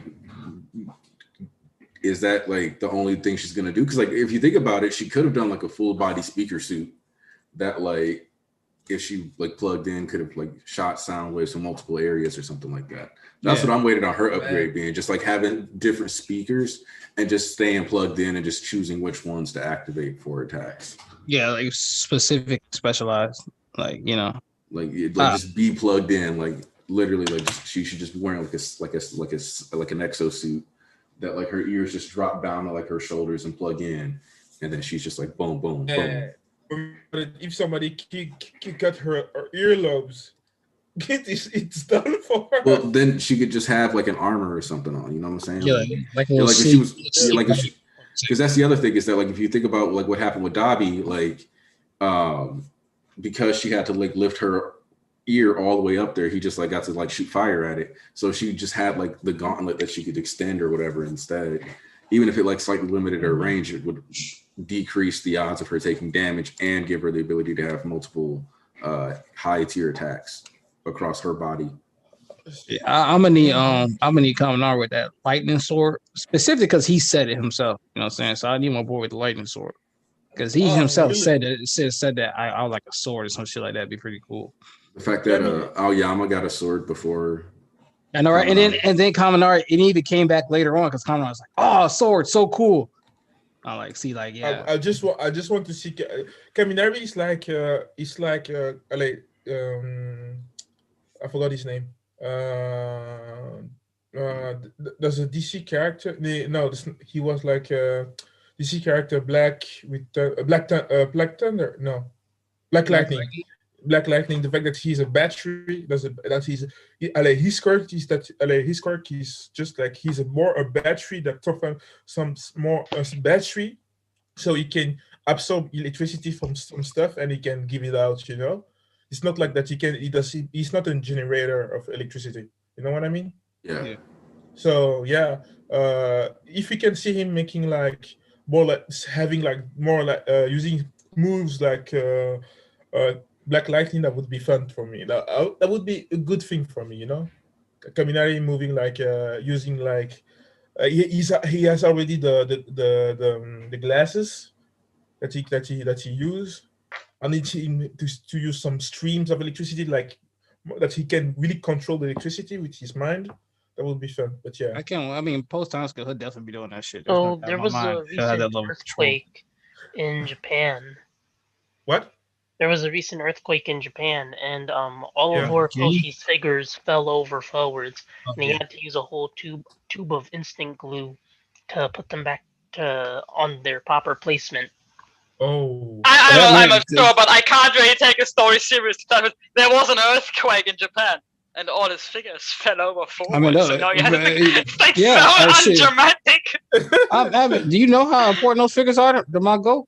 Yeah, how many figures that nigga got? That nigga got too many figures. Hold on. I wanted to go back because real quick, they were talking about swords, and because we brought up the swords thing, the chat was talking about Tokoyami using a sword. Tokoyami already has used claws before. Yes. So it's in the cards. Like, I mean, that it might be that like Tokoyami is just gonna stick with like claws because that's more bird themed, so you won't get swords. But if the claws make it bust out the claws in the main series, I mean.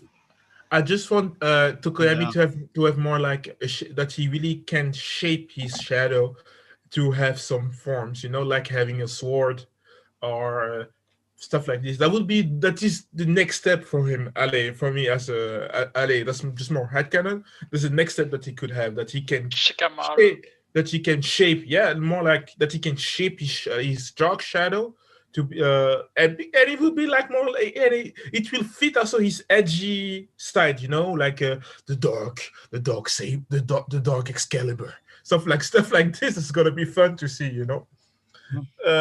Yeah, revel in the dark. My goat. Revelry in the darkness. Best character alive. My goat. Okay, so yeah, this chapter of My Hero Academia is something. It is a good chapter. I really like to just to. It is a good informative chapter, and it brings me more questions too, because right now we didn't see all the heroes that were like hurt, like Mirko or Headshot. Or you know, there are so many heroes that we know. Mirio, our boy Tamaki, That nigga and Fagum in the mud. Both of those niggas in the mud. Fadgam. We still don't know what happened to these guys. So they lied. They just got fucked up. I know. Man, I got stomped out and launched up. So I know. So in chapter 303, there was actually like this. So some people are wondering, because of this statement by Jiro, that is Deku's body going to like be, if his arms are going to be fine, because in and page 13 he says, hey Prez, they're saying Tokoyami and Kaminari are cleared for release. His body's okay at least, right? That's what they say. I'm worried. So what do you think his body's okay means? Because some people are interpreting that as his arms are fine, which makes no sense. What? I think they mean that he's not unconscious because of some internal or physical damage that I think that's how I interpret it. That I don't think the doctors say, whatever reason he is unconscious for, it has nothing to do with his injuries. So he's getting like, I want him to see what we see that we can see him see the life of some of the successors of One for All. This would be. I just want him to acknowledge the dark side of the society, because Deku don't know that side of the society and don't understand it yet. You know, the bad side of quirks. He just had some characters like I forgot his name, the one with the laser. I can't stop. Oyama. He's one of the people that he can use that he has to use his quirk with a special equipment, because his body can tolerate his quirk. You know what I mean? So. Oh wait. One of the things that I just real quick, because I want to do something that doesn't happen a lot. Okay. You ready for this? Okay. Aoyama hype. So, yes, sir.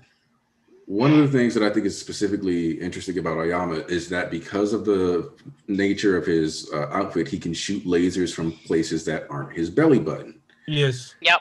If you remember, though, he was capable of creating a lightsaber that stood in one spot on his stomach. Yes. Yeah, I remember that. If you think about it, at some point, we should be able to get Aoyama like running at somebody, jumping, and then just like spinning and making multiple laser blades and just tearing through shit and calling it a day. Yeah, why not? Oh, that would be wild. Absolutely. I'm gonna call it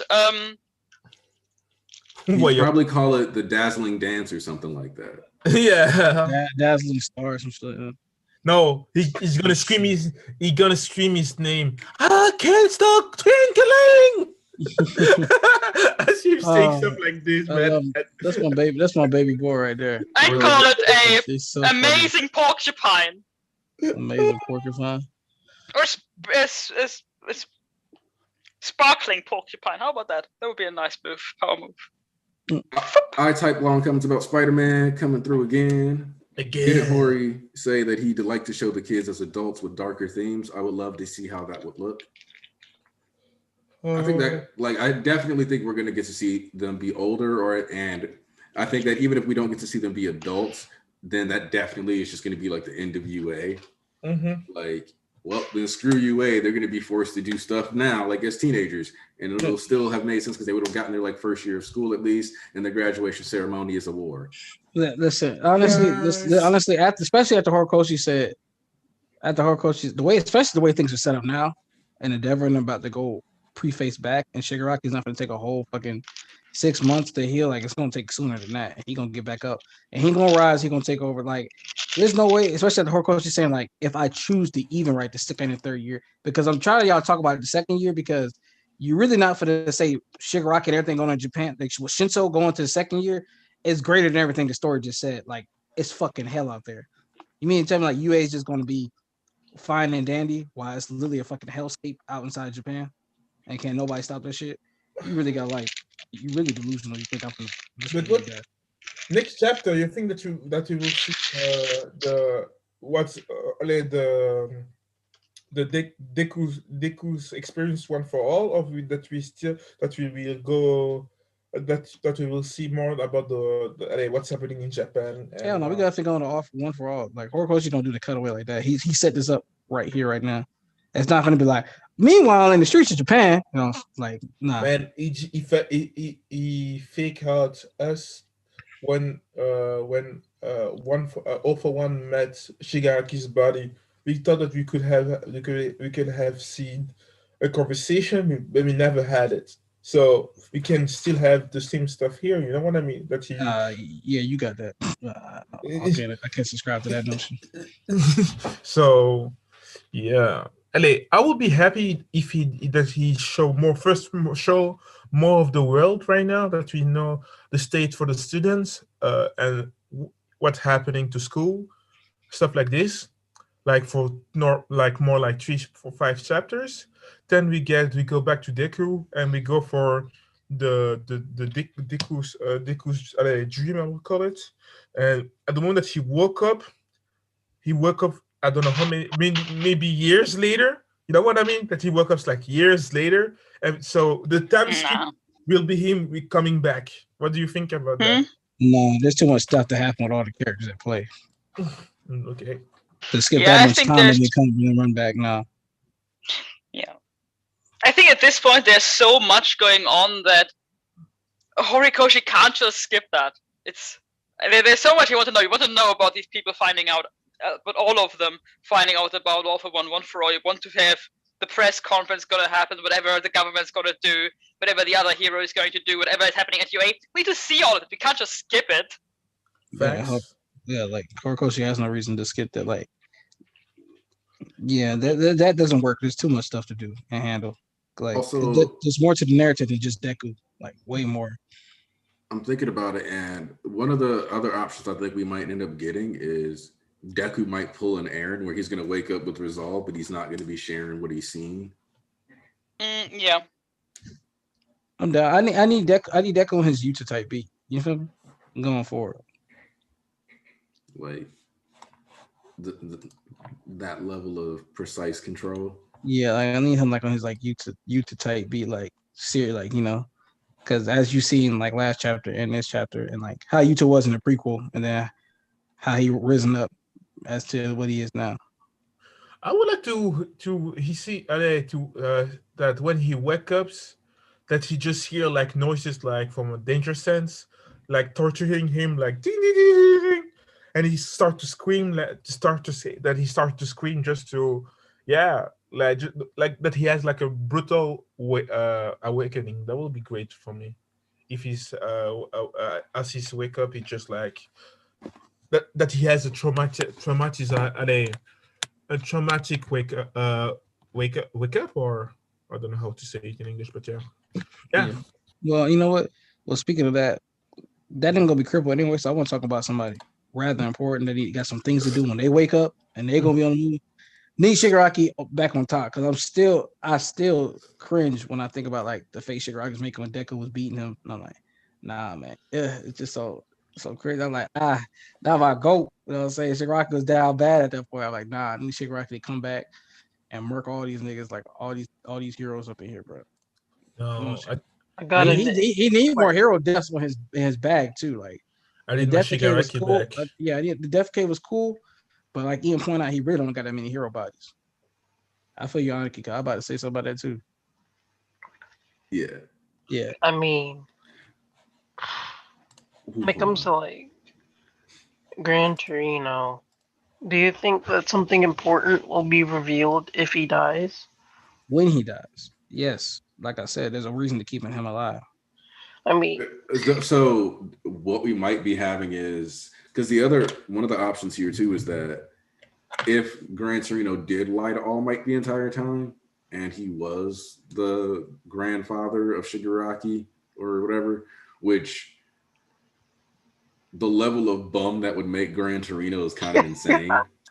Like that's my only problem. Like, is Horikoshi gonna make him that much of a bum? Scrub, like that's terrifying. Like if Gran Torino is that level of bum, because then he need to die. I'm like, damn, Hori, your grandpa was a whole ass nigga too. I'm like, your daddy ain't shit. Like your older brother ain't shit. I'm guessing now, Toya, that your grandpappy ain't shit. Damn, nigga. Like, yeah, like if Gran Torino is like that dude that like had a baby and then made the mom raise it by herself while being a hero, while she was also being a hero, so it makes no sense for him to have neglected his child.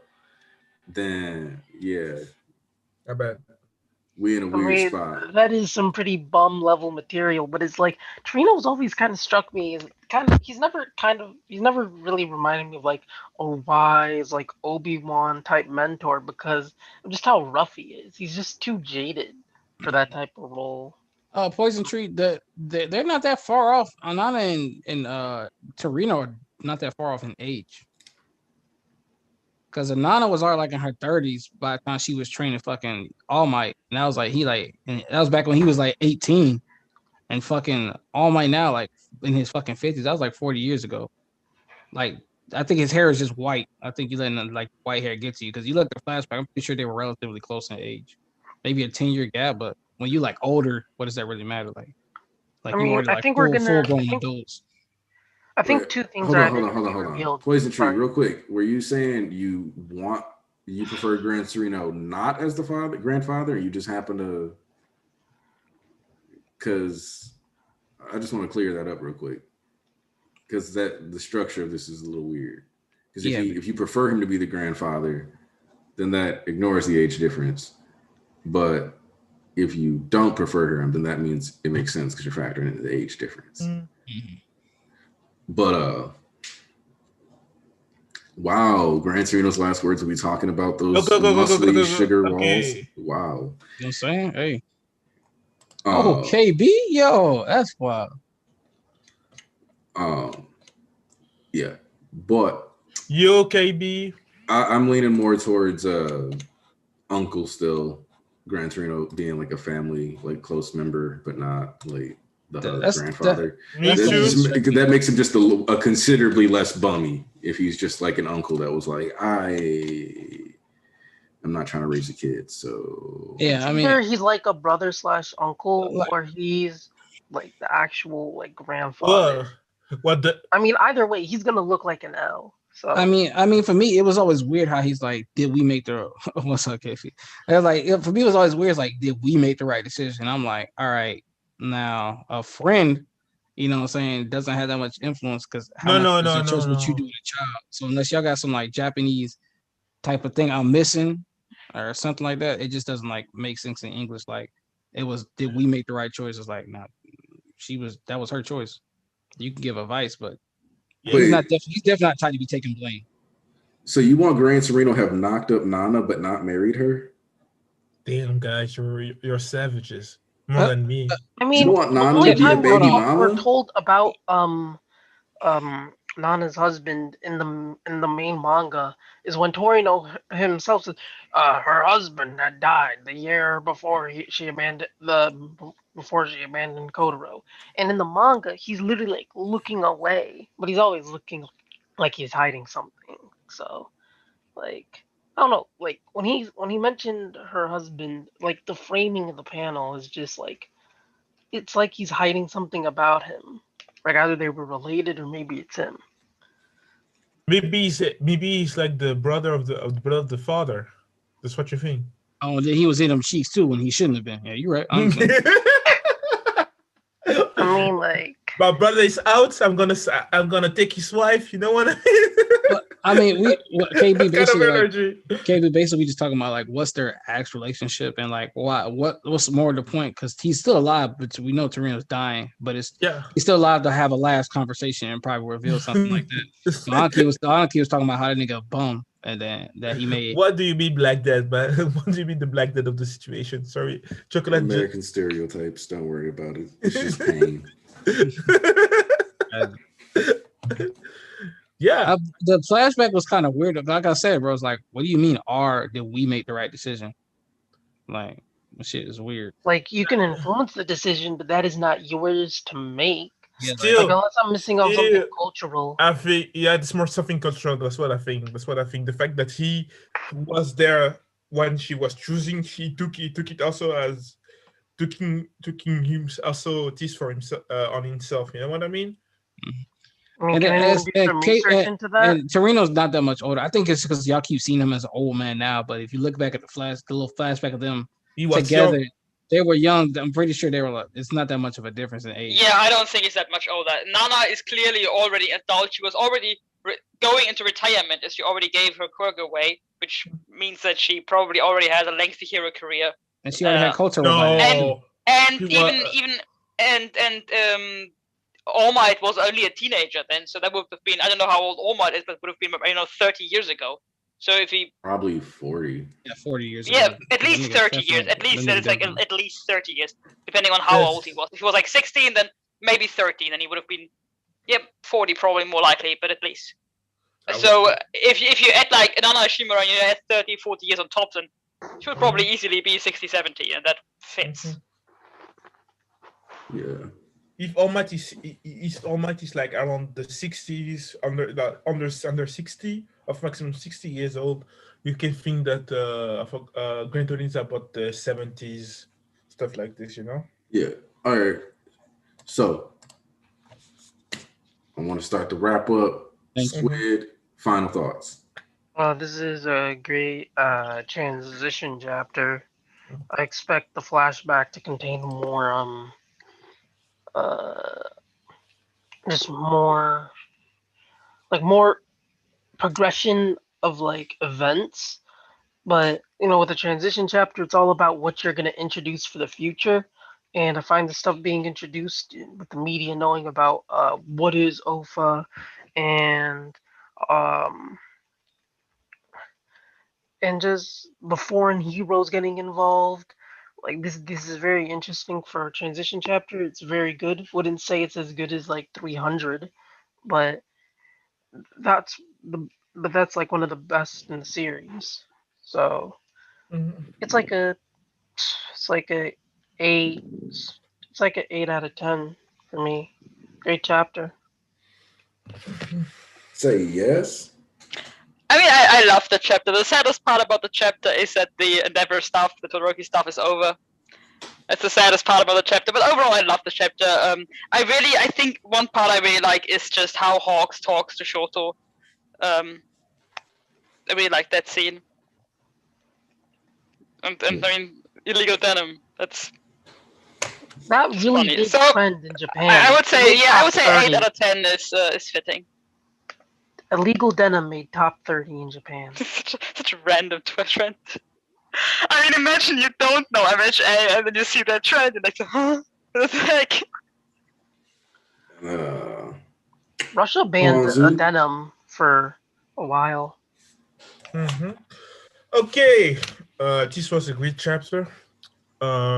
Like Squid said, a great transition chapter. We got the forming of a beautiful top 3 group. You know, top Friendship. 3. Yeah.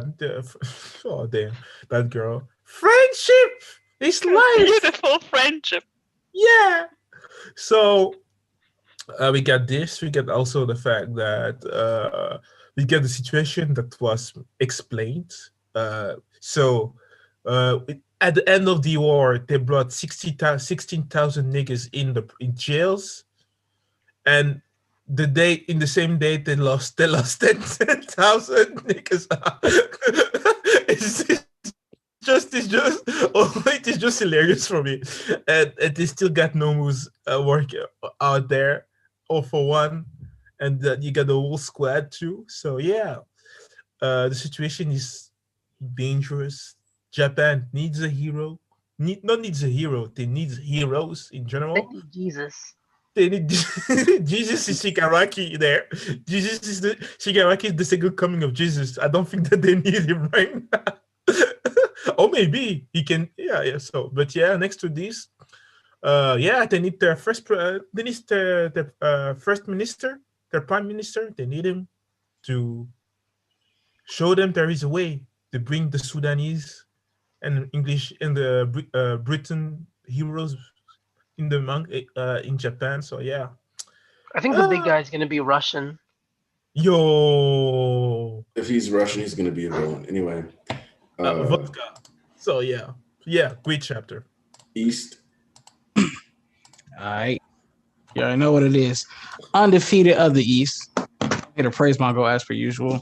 Now, obviously, this chapter was a 10 out of 10. You thought I was going to say different? You must be foolish. I don't care what nobody got to say. Listen, man, I love my character interactions. Niggas was complaining in church just earlier this week. Oh, I want to see the kids. It's not the Endeavor show, blah, blah, blah. Here we go. Got to wrap up on all the kids' situations, majority besides Ayama, Ojiro, and fucking Hakaguri, but who really cares? You know, I'm pretty sure all the kids are pretty much all right for the most part. I can't wait to get where we going, man. I wanted to see the Justice stuff, too. I hope they teach Deku, like, to show Deku what the shit was like in the past. Teach a nigga a lesson. Don't do nothing. Sit your ass there and shut up. Good thing he ain't got no mouth, because all you need to do is learn that this shit is not sweet as you think it is. Thank God, man. Obviously, Bakugo funny as hell, man. And I'm enjoying the big 3 team up. This shit obviously got to. Another 10 out of 10 chapter. This is why Hori my goat. And I thought the villains lost, but some niggas got 10K niggas and the powers rising on the street. You were wrong. Sorry. Damn. East always gotta finish with the flex. Well, I appreciate everybody that came through. Thank you, everybody who donated in the super chat. Who was there? Oh, Real Talk by R. Kelly. You don't know that one? Nigga, you grounded. Somebody beat this nigga, man. Like, Somebody beat this nigga, man. This nigga always trying to sing some R. Kelly. Stop trying to get me arrested, bro. We just got like an influx of subscribers. Like I hadn't been checking the updates like that, and we have 1.4K now. I didn't even know that. Look at that. Whoa, 1.4K. Thank you for the love. All right, you already know. Drop those hell horrors. We'll see y'all, man, at a later date. Yeah, we out. You know, Church of MHA episode over. We out.